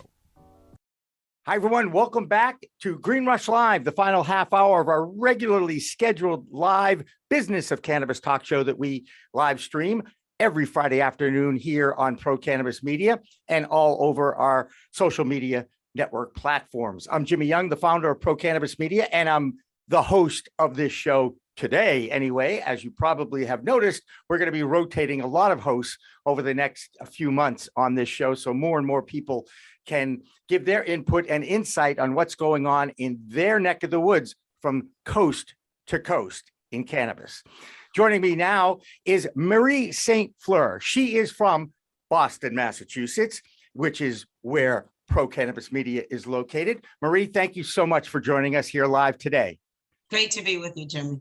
Hey, congratulations, first of all. You're now the new CEO of the NACB, the National Association of Cannabis Businesses. How did that all come about for you? Well, it's a surprise for me as well that I'd be the CEO of the National Association of Cannabis Business. About 2017, I started to get involved in the business. I was not initially, and got to learn more and more about some of the challenges, to get an understanding about how this particular product had been marginalized and the impact of that marginalization on communities, particularly communities of color, and started to be involved. And about November, a mutual friend reached out and asked if I would consider leading the National Association of Cannabis Businesses as they go through a transition. And I went back in and I took a deep look at what they do. And for me, it fell in my sweet space because they believed in standards. They believed in driving excellence in this field and really getting people to understand the value of the product, but also the impact that the marginalization has had on communities across this country. They believed in working collaboratively with different sectors to make certain that we can help people understand the value proposition that this product brings. And so I said, and it was an opportunity to elevate the issue. Everybody talks about equity, social equity, but it was really an opportunity to elevate that conversation as well. So I said, I'd give it a try. And so here I am, and I've had the wonderful opportunity to meet with a great team. I mean, we've got Daneka Scott, who leads our marketing, Ashley Manning, who is just terrific. She's our operating officer, and, been able to work with them and a team of consultants who work on our standards, who work as part of our advisory board. A lot of wonderful people from this industry who are experts in their own right in this industry in order to support their work. So that's how I got involved. It's always, in Boston, somebody gives a call, you have a conversation, and it worked out. And so here we are. And we like to think, as you know, that we are the hub of the universe too, Marie. Are we not? I mean, come on. Right? Okay. It certainly goes that way in the sports world. That's my passion too. Yeah. But I'm also a passion for sharing injustice and giving an opportunity for those who have been most impacted by the failed war on drugs, an opportunity to tell their stories in a comfortable professional environment, if you will. And this past week, I happened to be at an event in Boston in Post Office Square. Gary Payton, the NBA Hall of Famer, was in town to give our pal Marcus Smart from the Boston Celtics his Defensive Player of the Year award. And Gary is one of the many athletes who have decided to dedicate their business lives to the cannabis space. And I was really fascinated by the room, who was in the room and the passion that was in the room, the energy of that room. And I can really see how the word opportunity is being identified by a lot of these groups because they see what can happen. They want the athletes now to kind of lead the way for access towards capital and for an opportunity to really change what has been a really ugly part of American history over the past 100 years, in my opinion. Where are we, and what is the NACB's role as you reorganize in creating opportunities to get access to capital for some of these social equity applicants? So one of the key things that we did not do when we launched was really think about, well, we say we actually built the legalization of this product on the idea that we are going to really support folks who are most impacted, right? People who had been traumatized, incarcerated, and locked out of opportunity. But at the end of the day, when we had even across the country, even in Massachusetts, when we established these laws, we did not put in place the structures that would support their embedding them and growing them. And so what NACB is really about is making certain we keep our feet to the fire by looking at how we do this business. And that's why the standards that we have on our website, if you ever get a chance to go onto it, nacb.com, go onto our website and take a look at the number of standards that we have. One of them, and most importantly, is the social equity standard. And in our social equity standard, what we're looking for people to understand is that we have to be intentional about how we plan our business and how we outreach and involve people who have been marginalized, right? And by whether it is a criminal record, whether it is they not have access to the capital, whether or not we kept them out of the educational system as a result of their incarceration. How do we make certain that when we build out our businesses, we're thinking about concrete ways in order to support their growth and development? That's what we do. That's what our social equity capital is. Equity. We have I call it a protocol. That's what our social equity protocol is about. It's helping you to think about when you open that dispensary, how were you at looking at investors? Who were your investors? Did you think about sweat equity? Perhaps because not everybody have access to cash. You think about sweat equity in terms of bringing people in to be part of the conversation. How did you, when you talk about your job postings, what did you think about? Did you put the standard language in, or did you make certain that you opened it up so people who actually been previously incarcerated understood that they had an opportunity to show up and be part of it? When you were doing your training, did you think about how the diversity of the staffing, the diversity of the consultants, the diversity of the information that you were providing? We want people to really get granular, interrogate their processes, and really figure out how they bring these communities in as they build out the businesses. With respect to access to capital, the reality is we need the states to step up. We need the states to create these pool of money that would allow people to be able to go in, whether it is a grant, whether it is a low interest loan, to be able to go in so they can start their business, because they cannot walk into their banks, right, and get an opportunity. Most banks right now are running away because the federal government has actually failed to do its job, which is we have a legitimate business and they need to be able to provide the same access to this legitimate business as they do to everybody else, but they haven't been able to do that. I want to do a shout out to the credit unions, many of them who've stepped up in this breach in order to be able to provide that support. So our goal is to really educate people around what they can or they cannot do, and to call out those who have not done what they're supposed to do, to make certain that we can provide access to capital. And we want to talk to the venture capitalists that are out there who are very much involved in this business, and to say to them, they need to look at their practices to make certain that they're not utilizing this community in order to achieve their end games, and not really make certain that they're part of the process and can actually celebrate and be and enjoy the fruits of this industry. And there are people out there that are doing it. And I think the sports folks who are involved, I actually have a friend who was a former NFL player who actually has made this, who is really much involved, kid who grew up in Malden and went to BC and sees that and understands personally how this product helps him personally, but the opportunity that it can create for young folks of color. And he's willing to put his time, his name, and his money behind it to support a young individual and their growth and development. We need more people to do that. Until the banks step up, until governments step up, we need more people to do that. Do you want to share his name? Well, I don't think Gosder would mind. I won't Okay, think all right, Gosder- that's yeah. fine. I could go back and find that out myself. That's okay.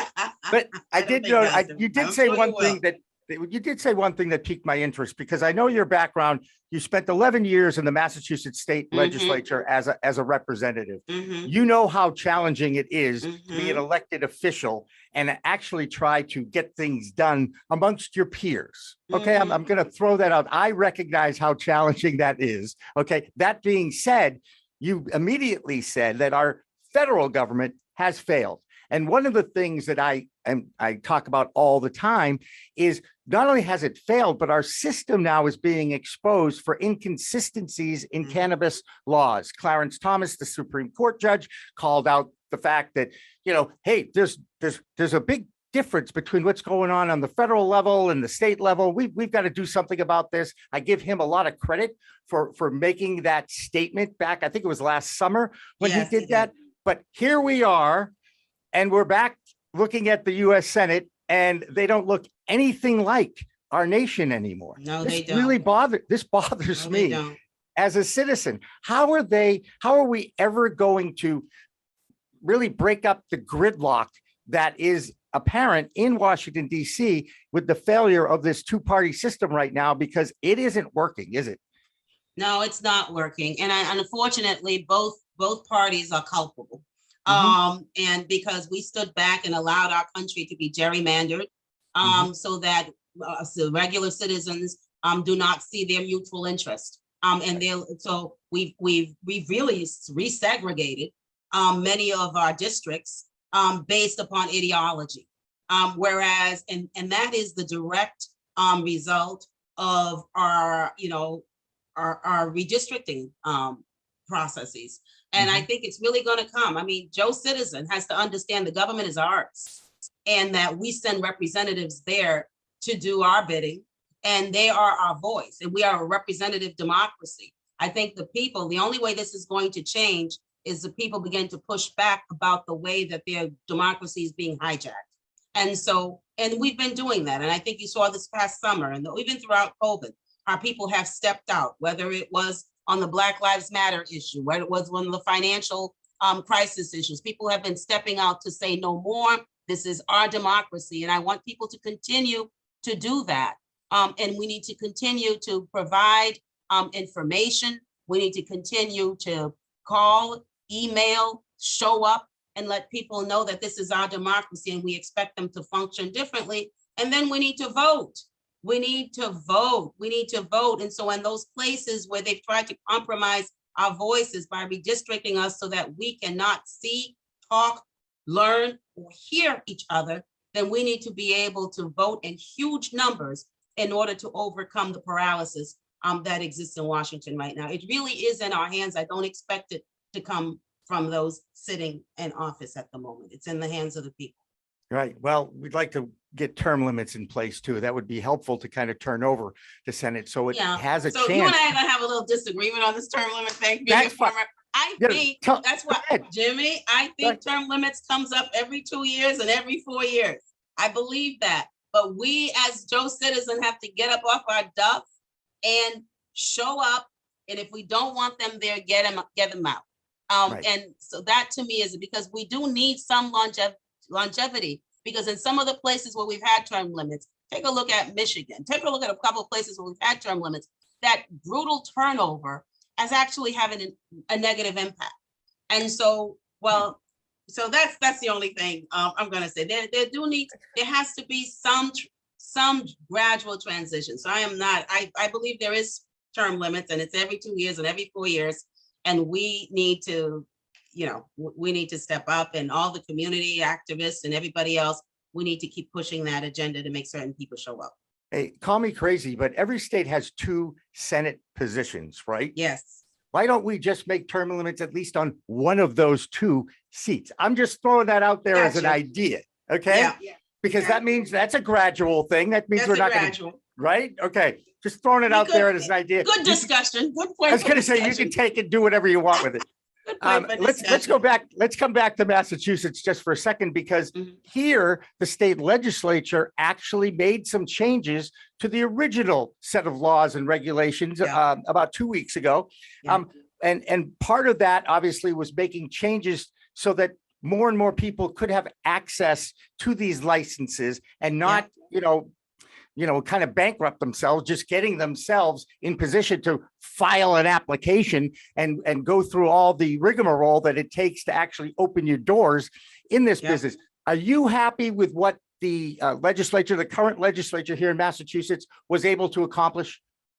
I think it's a good step forward. I think that, a lot of some of the challenges is around the fact that each city and town essentially were given the license to do it as they will, right? Mm-hmm. So depending upon which city or town you're going to apply for a license, and the host community agreement might look very different. The agreement process might look very different.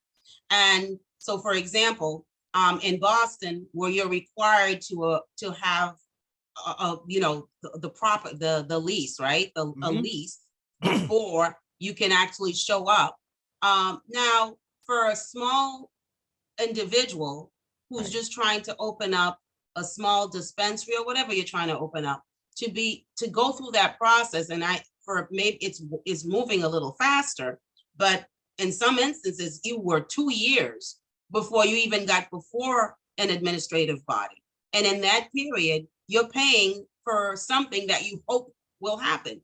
So if you don't have deep pockets, it knocks you out of the process to begin with, because it was a critical piece of what you're required to do. So those types of, the fact that we didn't standardize that to some extent, I think has been to a detriment. The good thing that I think the state of Massachusetts did was that it required every city and town to be able to participate in this, that everybody was going to be required, so that we don't concentrate it as we've done with liquor stores in particular areas.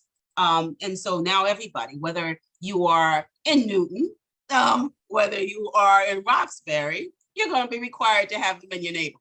I thought that was a very positive thing. So I think the access to capital piece, the fact that and I actually don't know where they are with that, Jimmy, will they actually pass the legislation in order to allow for the creation of a pool of money? I don't know how much money has been designated for that pool, or, if anybody's been able to take advantage of it yet. So I haven't seen. Right. And the other thing is the tax money that has been generated is supposed to be going in a direction to help those who, again, have been most victimized by the failed war on drugs. And we haven't seen too much of that just yet, have we? No, we have not. We have not seen that. And there, and to me, if you think about the number, because incarcerations, unfair incarcerations are still happening, whether they were for cannabis. We've got tons of people whose records have not been expunged, and they don't have the dollars in order to be able to do that. I don't see any dollars being appropriated for that. I don't see how we're saying to the Committee for Public Counsel Services, you know what, create a team of people, here's some dollars, go out there and let's help correct this wrong. I don't see any money going out for that. We know that a lot of people were incarcerated and their education was stymied as a result of that. Don't see any money going out to say, okay, let's get into these facilities and help create training programs with real opportunity for growth, or even help them back into the industry that we're now creating, in order to provide them the skill sets that they need so they can come work in this industry so that they can make a living wage when they step up. There's some real low-hanging fruit things that can be done today that only requires short money, and we're getting resources, because I don't know what we're, a couple $1 billion industry right now in Massachusetts. Yes, free, I think now. Yeah. So where are we with really taking some of those resources and redirecting back to the communities that were most impacted? And by the way, anyway, so we can keep going. And it's not just in Massachusetts. And then think about how we define, racial equity or social equity. And we say, yes, everybody's talking the buzzword around equity. Well, what does that really mean? And how does it show up on the ground? I mean, because does it really get to the population that is really most in need and most impacted? And I'm not certain that we're doing a great job there as No, but you know what? We got to keep talking about it and putting them on the carpet and letting them know That's that we correct. know what's going on. And that's, again, one of the reasons why I started this company in the first place. Back in the 90s, I was fortunate enough to get to know a group of people. We talk about money, a bank, Wainwright Yeah. Bank, that Yes. coined the Yes. term social responsible capitalism. It was the first That's time I'd right. ever heard that term. Okay. This was the 90s. This was now Yeah. 30 years ago. Okay. Back in the Yeah. day when I had a W-2 job and I was a sportscaster. I had my own show. You know, those are good old days when I was much younger. I am starting to see some elements of socially responsible capitalism making their way slowly into the industry. Now, obviously, at a lower level, at a state level, I think you have more of an opportunity to do that. When you start expanding and you get into these multi-state operators, they're all of a sudden being pointed at as the villains in this industry. In my opinion, and I can't wait to hear yours, I think it's an important role that they play because they got the industry going. They're able to put money into it. And now I'm starting to hear some inklings that they might be starting for some social equity opportunities and creating funds for that as well. What is your opinion and where do you stand on these multi-state operators? Because in a lot of ways, this industry has needed these people to get it going. But now that it's going, are they doing enough to share? So I think every time you know, money, it creates its own challenges, right? Mm-hmm. So I think, yes, there are good things about multi-state operators in terms of getting the business, the industry going. Mm-hmm. But what I'm concerned about is that they're building it off the same playbook that the old businesses were built. Mm-hmm. And those old businesses did not take into consideration equity, social equity. They did not take into consideration, you know, profit was the bottom line. And so that is a concern for me because that is not what we led with the legalization of this of this industry. So I think that I want to see them regulated appropriately. I want to be able to understand that so it's not because of out of the goodness of their heart, but because there are set standards of operation that we all agree that they should be adhering to, and that there's transparency in how they manage in terms of who their investors are. There's transparency in how they build a relationship with their subsidiaries. There's transparency in how they engage folks of color, communities of color. And so that the relationship that they have with them is fair and it is not exploitative. I mean, I think those are the things. So while it's good that they got it going, that we need to take a look at the underbelly of that and make certain that it is as transparent and as accountable as possible. And we need to support them when they're doing the great things. And we also need to be able to be there to point out when the challenging things are happening. So yes, it's important, but I also am concerned that we lose some of the uniqueness of this industry. Now, I'm not a consumer, but I understand that there is a soul to this industry as well prior to. And so creating sort of a pharmacy or a sort of environment, clinical environment where you have every box chain type of experience. I think that's a concern to me because then a lot of the human part of this gets lost even on the ground. So the experience for the consumer changes. And so, and I'm hoping that some of that doesn't get lost. The human part of this, the connectivity part of this, the uniqueness part of this doesn't get lost as we become more standardized and just become, you know, I don't want to use another pharmacy chain, so to speak. So we all look the same and behave the same. Yeah, that'd be a nice thought. I do know this, you guys at the NACB are actually doing a webinar, which is a talk show online, basically. It's kind of what we do here on a regular basis. On April 28th at 6 p.m. Eastern time, it's called The Spirit of Legacy, Acknowledging the Resilience of Our Past and Embracing Our Future. And your keynote is I would call Andrew D'Angelo's a friend of the pro cannabis media family since he's been on with us a few times. He's your keynote. You have others that are going to be taking part in this. What's the purpose of this webinar? And by the way, it is free, isn't it, Marie? Yes, it is. It's free, and we want everybody to come. We want everybody to come. So if you can go on our website, you can click the link and please register. And so it is really around celebrating legacy, because we are all, if I am enjoying the fruits of this industry today, it is because a number of people took the risk and were willing to stand up and fight. Even before I believed, they were willing to stand up and fight for the legalization of this industry.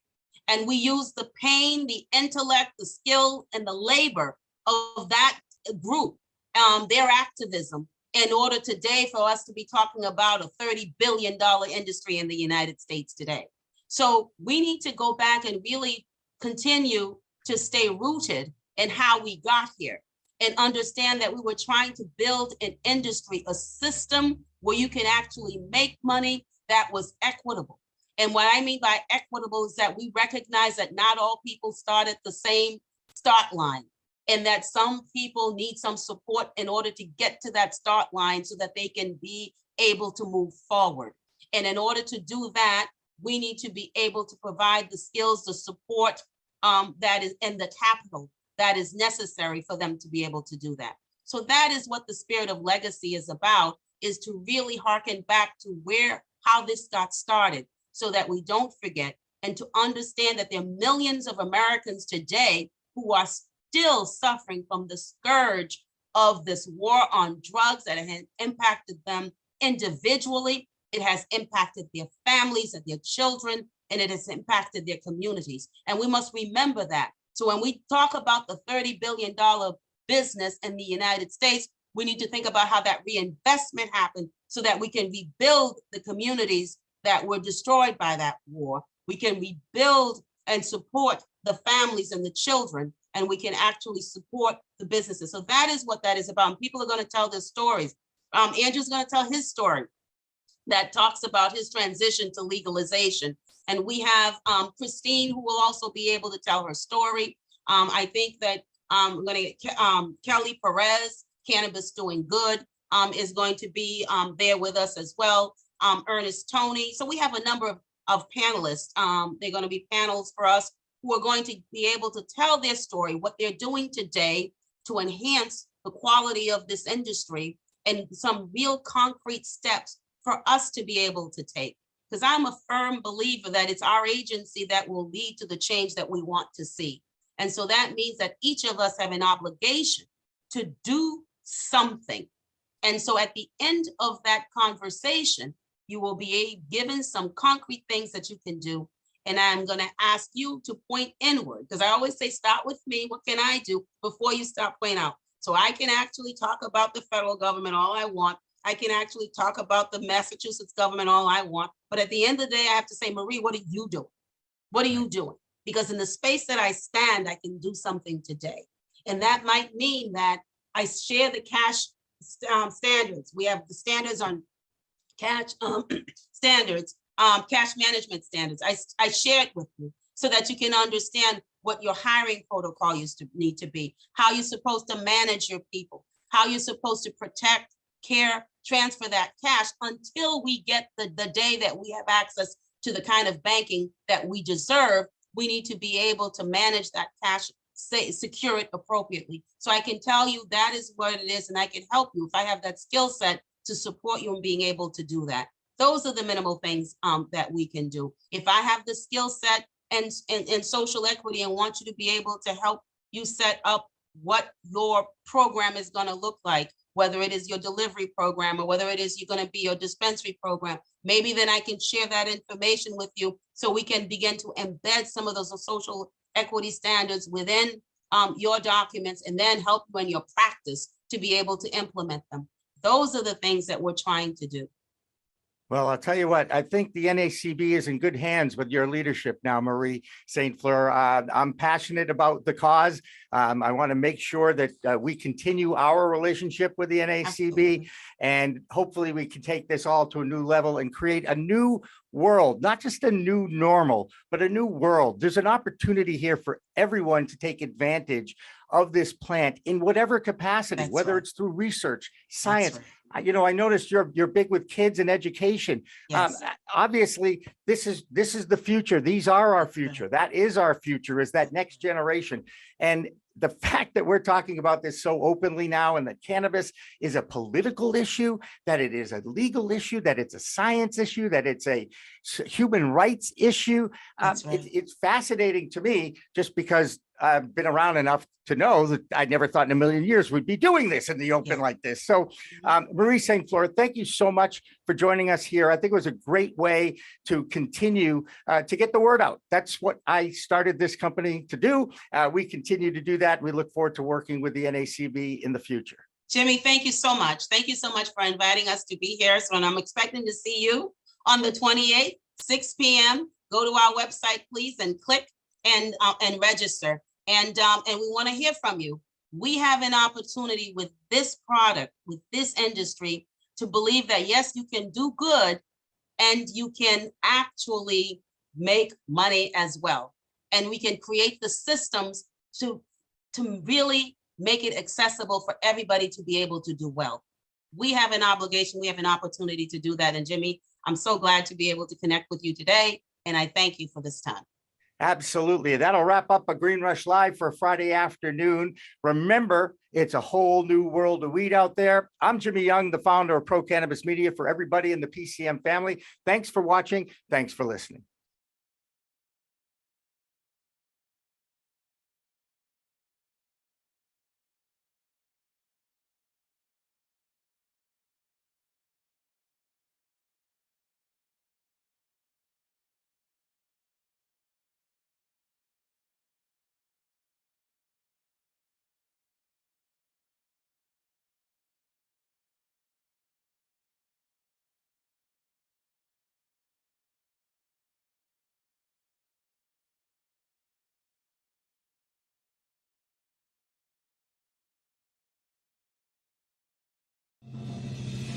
Coming up on We Talk News this week, a little history is made in the cannabis culture. It's opening day of adult use sales in New Jersey. Supply might still be an issue, but demand isn't a problem. I have never heard nobody OD on weed. I ain't never heard. That's Hall of Fame basketball player Gary Payton, who launched his brand, Payton's Place, at a Hubcraft and Sensi magazine event in Boston. And did you hear? This was the week of 420, and more legal weed was sold in the U.S. than ever before. A state-by-state report on We Talk News next. Pro Cannabis Media original content is supported by Salient Systems, your trusted name in video surveillance for the cannabis industry, and by Revolutionary Clinics, Massachusetts' #1 medical dispensary where the patient comes first, and by Accounting Buds, CPA services for the cannabis industry, and by stylighting.shop. Log on today to get your grow kit. We are Pro Cannabis Media.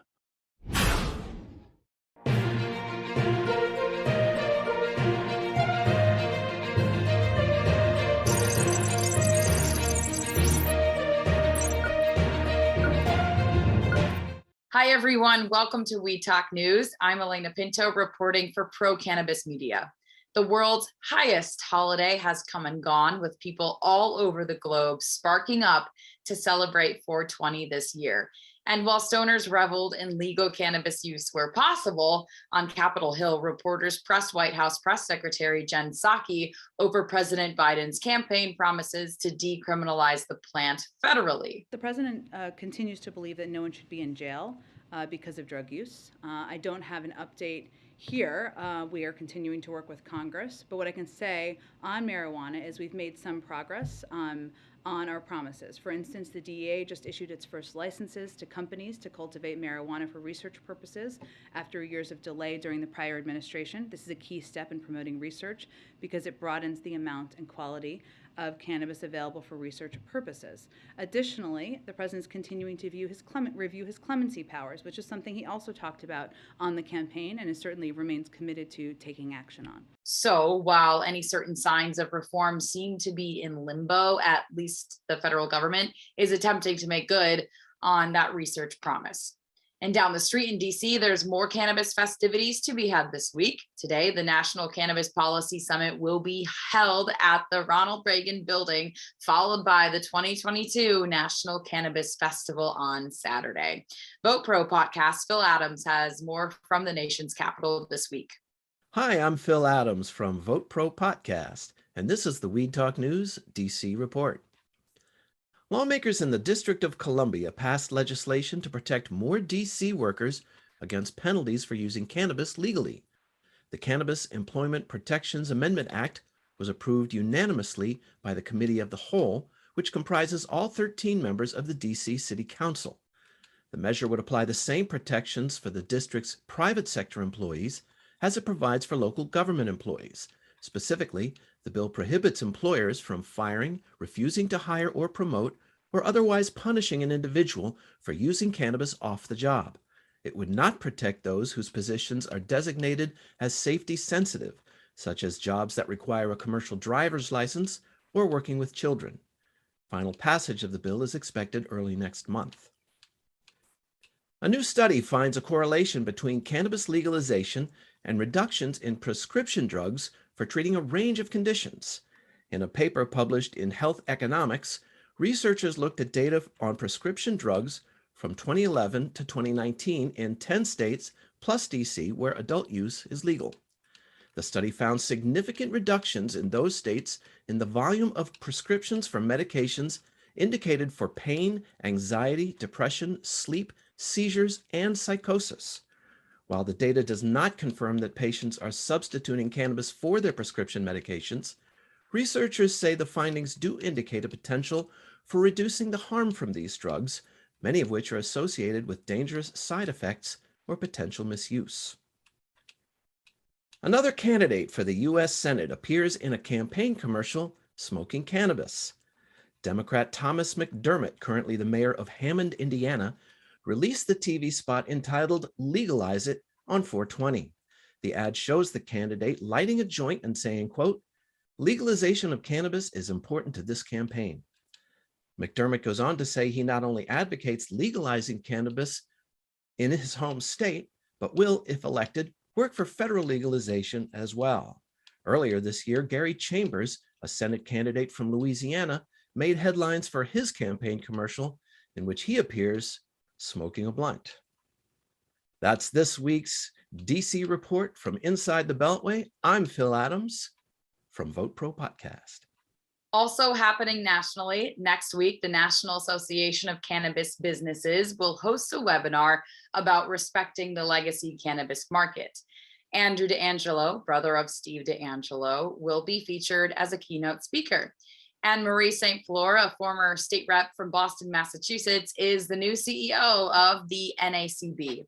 She says one topic of focus on everyone's mind should be the hurdles people impacted by the drug war have to face in order to enter the industry. With respect to access to capital, the reality is we need the states to step up. We need the states to create these pool of money that would allow people to be able to go in, whether it is a grant, whether it is a low interest loan, to be able to go in so they can start their business, because they cannot walk into their banks, right, and get an opportunity. Most banks right now are running away because the federal government has actually failed to do its job, which is we have a legitimate business and they need to be able to provide the same access to this legitimate business as they do to everybody else, but they haven't been able to do that. You can catch Marie's full interview ahead of next week's webinar on today's episode of Green Rush Live right here on Pro Cannabis Media. And speaking of Boston, NBA Hall of Famer Gary Payton was in the city this week. Not only was he delivering the Defensive Player of the Year award to Celtics Marcus Smart, But he also stopped by Muriel Underground to launch his new cannabis line with Hubcraft. Ron Marshalsea takes a closer look in this week's Massachusetts Report. I'm Ron Marshalsea with the Massachusetts Cannabis Report for Weed Talk News. Gary Payton was in Massachusetts this week, and not just to help present Boston Celtic Marcus Smart with the Defensive Player of the Year award. He was also at the Muriel Underground in Boston at an event sponsored by both Hubcraft and Sensi Magazine. He talked with fellow cannabis advocates about what he's been doing and what he's trying to do in the cannabis industry. I think I'm more popular now than I was in basketball. You know what I'm saying? I'm way more popular. Payton not only wants to help people with cannabis, but also wants to continue to learn and grow as a businessman. You guys don't understand. There has never been an athlete that took a strand over like I did. My strand has been almost the top in cookies. I bring it and I now become like cookies. And that's what I'm going to become like. You know what I'm saying? And then with Hubcraft giving me opportunity, I'm going to become that guy. I'm new. Always new. I always can learn something. I'm not hard-headed. I learn everything. I keep learning and I keep learning and I'm going to keep getting bigger and bigger. In other Bay State news, Massachusetts MSO Curaleaf announced that the company has been approved by the New Jersey Cannabis Regulatory Commission to commence adult-use cannabis sales. On Thursday, April 21st, the Curaleaf dispensary in Belmar will begin serving adult-use customers. Also, Curaleaf says as New Jersey's cannabis market continues to evolve, they intend to maintain a direct line of communication with members of the local medical cannabis community. And finally, Worcester dispensary Major Bloom celebrated 420 this week with the launch of their new THC-infused cereal bars. Major Bloom has partnered with Infused Element, a Holyoke-based company that produces cannabis-infused products. Major Bloom debuted 3 flavors of infused cereal bars on Wednesday, including Rice Crisps, Fruity Crisps, and Cocoa Crisps. That's this week's Massachusetts Cannabis Report. For Weed Talk News, I'm Ron Marshalsea. Bay State Cannabis Report is supported by Holyoke Cannabis, Holyoke's finest cannabis recreational experience.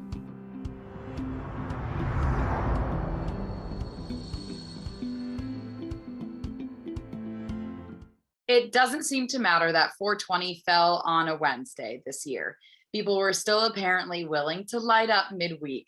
Cannabis data and analytics company Headset forecasted that total 420 cannabis sales should increase by 100% in the US and at least 50% in Canada. So with that, let's check in with Debra Borchardt for this week's Green Market Report.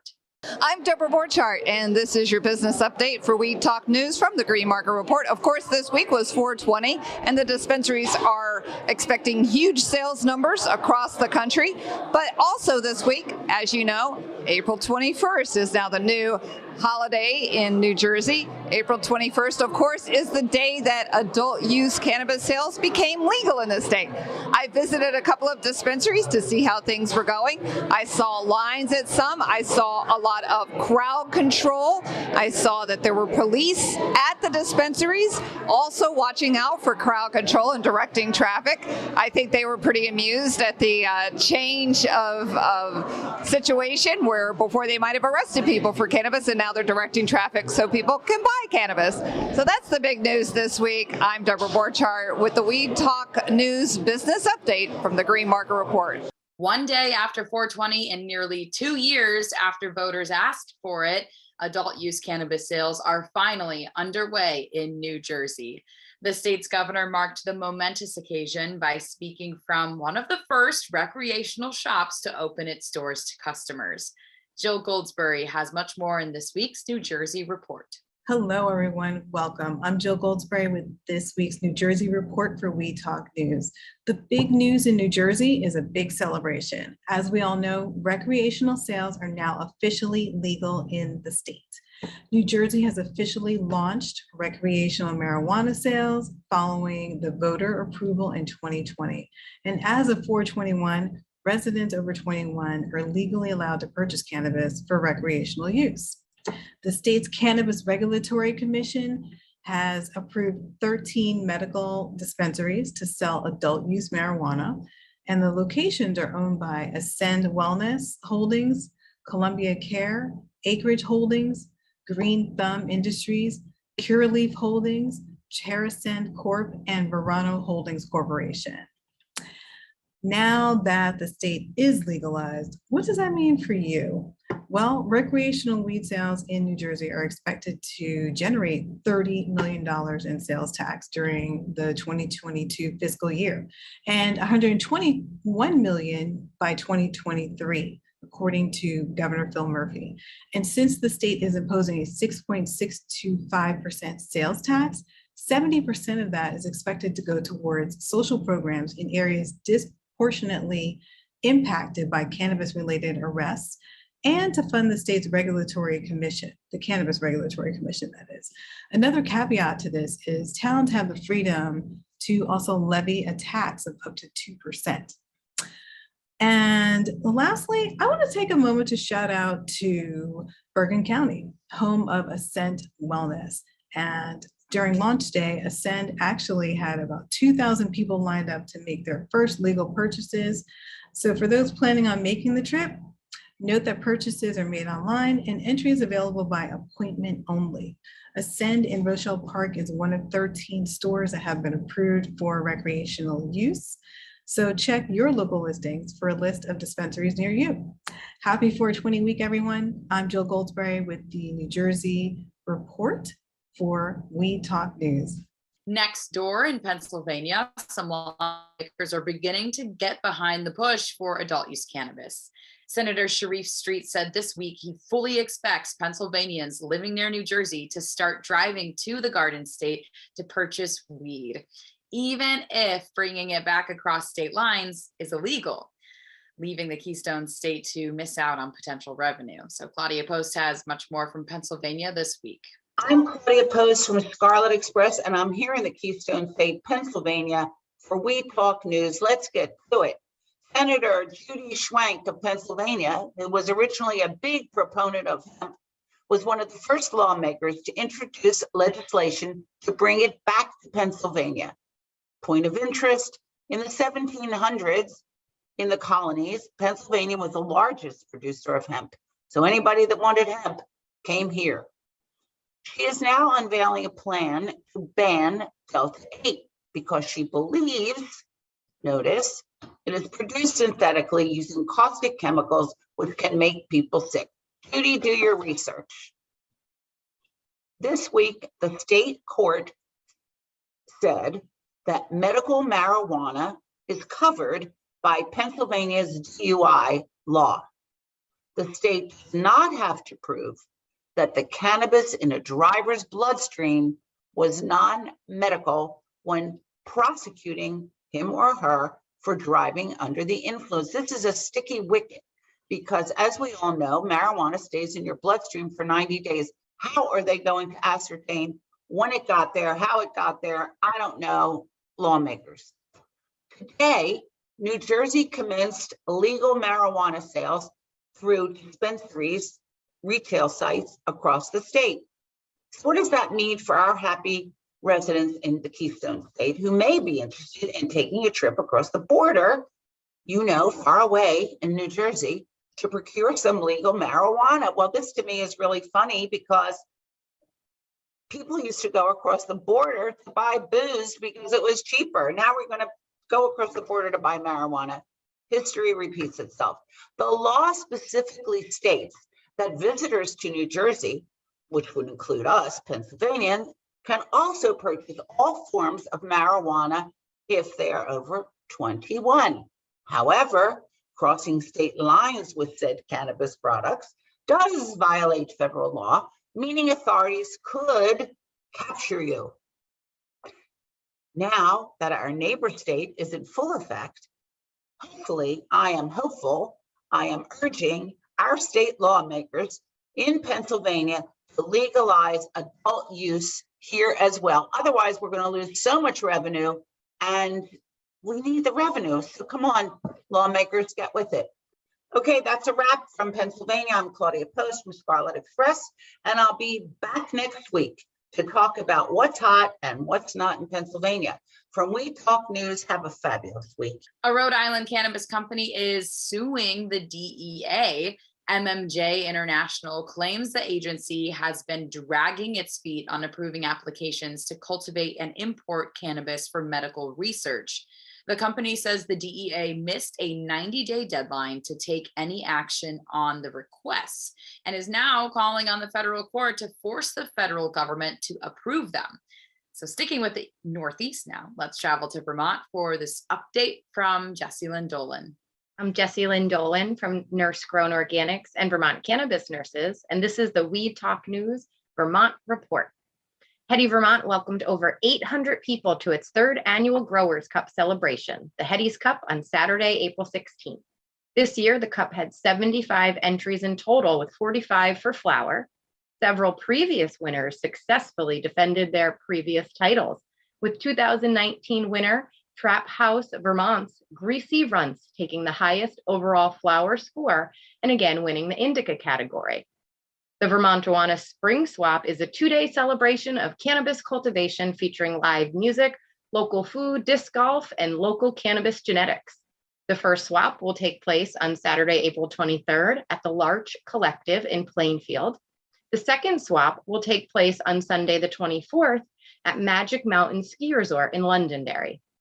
Confirmed exhibitors include Vermont Greenery, Forbin's Finest, Apollo Farm, Mountain Fire Farm, and Sherpa Seeds, with more to be announced. Individuals are also encouraged to bring their own seeds and starts to swap and share. Saturday, the 23rd, Vermont Hempicurian in Brattleboro will be celebrating their 4-year anniversary, along with the grand opening of the Vermont Grow Barn with live music, beer, raffles, and more. That's the Vermont Report for Weed Talk News. I'm Vermont's cannabis nurse, Jessie Lynn Dolan. This week, Florida's agricultural commissioner filed a lawsuit against the Biden administration, arguing that the federal government is unconstitutionally depriving medical cannabis patients of their Second Amendment right to purchase and possess firearms. The commissioner, Nikki Fried, is also running for governor of the Sunshine State. And so Heather Hallman is there with this week's Florida Report. Thank you, Elena. It's time for the weekly Florida Report from Weed Talk News. I'm Heather Hallman from Cannabis Law Report, and I hope you enjoyed 420 this year. In addition to the holidays' celebratory $4.20 pre-rolls and 50% off sales, on Wednesday, April 20th, Florida Agriculture Commissioner Nikki Fried filed a lawsuit against the Biden administration that seeks to remove a question on Federal Form 4473 about medical cannabis and gun ownership. The suit is an attempt to block a federal rule that prohibits medical cannabis users from holding concealed carry permits or buying firearms. Although support for cannabis cuts across party lines in Florida, it's no surprise the gun rights are also generally popular in the state. Fried's lawsuit argues that the question about cannabis use violates the Second Amendment rights of state-approved medical cannabis patients and violates a congressional budget provision that prevents federal agents from interfering with state-approved cannabis laws. The form asks specifically whether a purchaser of a firearm is an unlawful drug user, and since cannabis remains federally illegal for the time being, registered medical cannabis patients must answer yes or risk a 5-year prison sentence. Fried's office oversees both the concealed weapons permits and medical cannabis dispensaries in Florida, and we have 2.5 million concealed weapon permit holders in the state, which is quite a conundrum. The lawsuit also argues that this question does violate the Rohrabacher-Farr Amendment, prohibiting the ATF from enforcing anti-cannabis policies in states that have opted for legalization. A spokesperson for the ATF told NBC News that the agency cannot discuss pending litigation, but they did blame federal lawmakers for not changing the Controlled Substances Act and the Gun Control Act, which would solve the issue.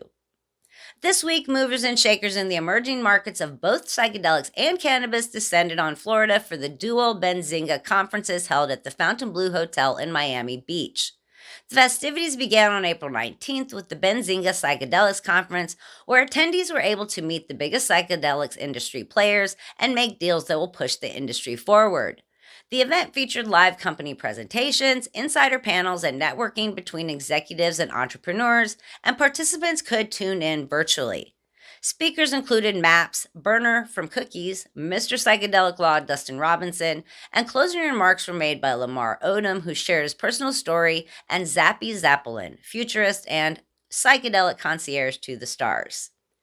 This event tripped directly over into the Spring Benzinga Cannabis Capital Conference on April 20th through 22nd, where industry-leading cannabis executives and investors discussed the current state of the industry and what the future may hold with new markets coming online and other markets maturing. Leading cannabis companies shared deep dives into their businesses, brands, and technology, and the lineup included speakers from Trulieve, Curaleaf, Tilray, Canopy Growth, Aurora, High Tide, and Tyson 2.0. Over 150 companies sponsored the event, including Florida brands Jushi, Verano, Peter Tosh, and Binsky. That's a wrap for the We Talk News Florida Report. I'm Heather Allman from Cannabis Law Report. Have a great week ahead. While California's legal cannabis market may be taking hits in the form of taxes, there's some good news for patients. This week, the state Senate Governance and Finance Committee approved a bill to require cities to allow delivery of legal medical cannabis. Separately, the Assembly Business Professions Committee approved a bill to allow veterinarians to recommend medical marijuana for animals. Christopher Smith has much more from California this week. Greetings from the center of the cannabis universe. I'm Christopher Smith, and this is the California Roundup for Weed Talk News. It's the day after 420, the day when thousands of Americans celebrate God's favorite plant out loud. Not sure if Hallmark has cards yet, but all the cool people sure had a good time. I'd like to take this opportunity to remind my fellow correspondents from other states that 420 is a California holiday, and we're letting you borrow it. You're welcome. Back in the screaming 70s, a group of California high schoolers who hung out at a particular wall at San Rafael High School, they called themselves the Waldos, convened themselves to partake in the sacred herb every afternoon at 4:20 p.m. The ritual spread, and soon 420 became code for smoking pot. The rumor was that the Popo called it 420 when they busted a pot party. Eventually, the hour 420 was converted into a whole day 420, and here we are with no frickin' hangover because we're way better than that. 420 leads me to think about parties. Yesterday, in a part of San Francisco's Golden Gate Park known as Hippie Hill, thousands of cannabesties gathered to smoke and chill. Hosted by Cookie's CEO Berner and comedian Chris Riggins, with special appearances by Jeff Ross, Hannibal Buress, and heavyweight champ Mike Tyson. Tyson is quoted as saying, "Listen, we're going to take this to another level in life. I'm the world champion, and now I'm the world champion of cannabis, and we can't be stopped. Thousands of people are looking at us, and we're getting high. This is beautiful. Look at me, baby. Look how beautiful I look up here." Whatever you say, champ. Coming in July, another huge Northern California cannabis festival is called Northern Nights, is going to be the first to have multiple dispensaries on site. The event takes place July 15th to 17th in Piercy, California, which is located at the center of Northern California's Emerald Triangle, the United States' largest cannabis-producing region made up of Humboldt, Mendocino, and Trinity counties. And what's an outdoor festival without your dog? It's the same as a news story that doesn't mention that California veterinarians are now allowed to prescribe cannabis for our four-legged friends. AB 1885 was approved by members of the Assembly Business Professions Committee with a unanimous vote of 19-0. And I'm Christopher Smith, publisher of the American Cannabis Report, bringing you the California Roundup of pugilists, parties, and pets for Weed Talk News. Cannabis regulators in Michigan have placed a statewide hold on products from company Skylabs. The hold has been in effect since last week, and regulators have still offered no public explanation as to why. Michigan Normal Executive Director Rick Thompson takes a closer look. Hello again. This is the Michigan Report with Rick Thompson on Weed Talk News. Let's get started. Well, is it a recall or just a hold? That's what Mount Morris cannabis processor Skylabs wants to know, as the Cannabis Regulatory Agency has more than $5 million of their product on hold within the Metric computer system. The hold was placed late last week and still hasn't been defined to the public. And normally, a case involving improper testing would be accompanied by a recall, but that wasn't the case in this action. According to a report by MLive, the recall affects all products created by the laboratory and that the products are all related to the same cultivator. Now, this has led to wide industry speculation that the hold is due to improper sourcing, which is a polite way of saying pushing illegal cannabis into the legal market. The regulatory agency is tight-lipped about this subject, and attorneys for the lab are considering a lawsuit to have the administrative hold lifted as an unconstitutional seizure of their client's product. Now, we'll stay on this story. Well, conversion oil is dead in Michigan, which is the way it should be. Several months ago, the regulatory agency introduced a request to the government for regulations covering the conversion of hemp into THC via a process known as conversion, a process which is highly controversial and has been banned in 17 states already. Citing the large public outcry against conversion oil and the health effects and scientific uncertainty surrounding the process, the regulatory agency withdrew their request for rules making.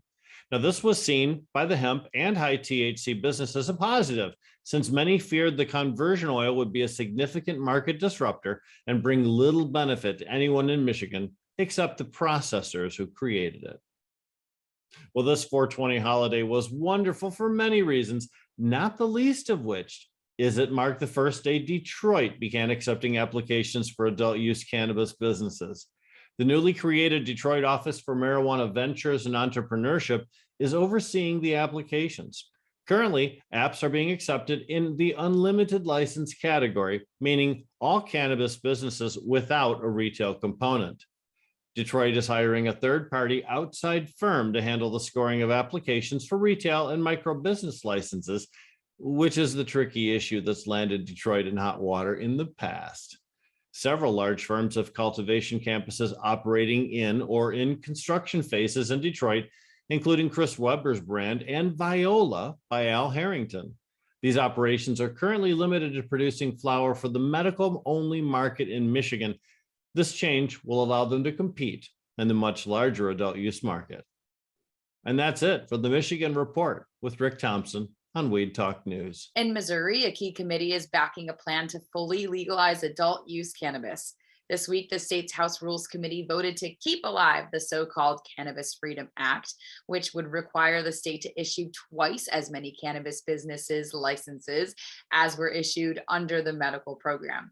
The vote sets up a possible debate before the full House in the near future. And with just 4 weeks left in the legislator's annual session. So let's check in with Brandon Jones for a closer look at what's happening in Missouri. Brandon Jones again from Distribution Maven with the Missouri Cannabis Report for Weed Talk News. And yeah, the legislation is getting ready to close in just a month. The Cannabis Freedom Act is one of 3 acts they're trying to get on legislation. Another one of those trying to get on is Legal Mo 22. It already has over 200,000 signatures and trying to get on legislation to be voted on here in the next month as well too before they close everything. Obviously, 420 week's been pretty crazy here in Missouri. The B420 event at West Bottoms here in the town had over 1,500 people check in for just to get looked at for new certifications.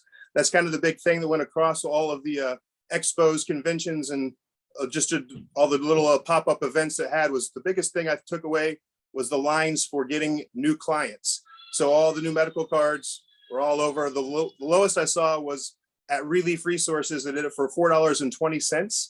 There was like a $25 service charge, but for under $30, people were walking away with a full medical card.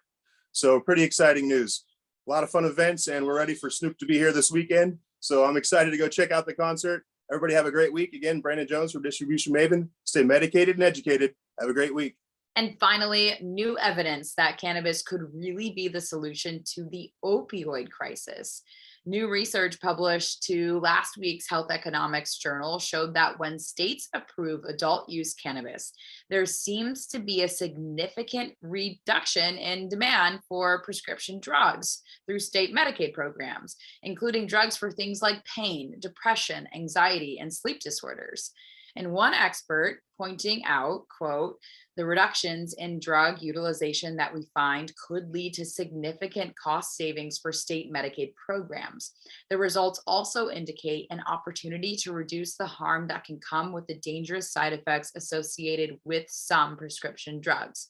So the next time someone tries to argue cannabis is a gateway drug, you can tell them it's the gateway out of opioid use. After all, it's a whole new world of weed out there, so remember to use it wisely. And that's it for Weed Talk News this week. I'm Elena Pinto for Pro Cannabis Media.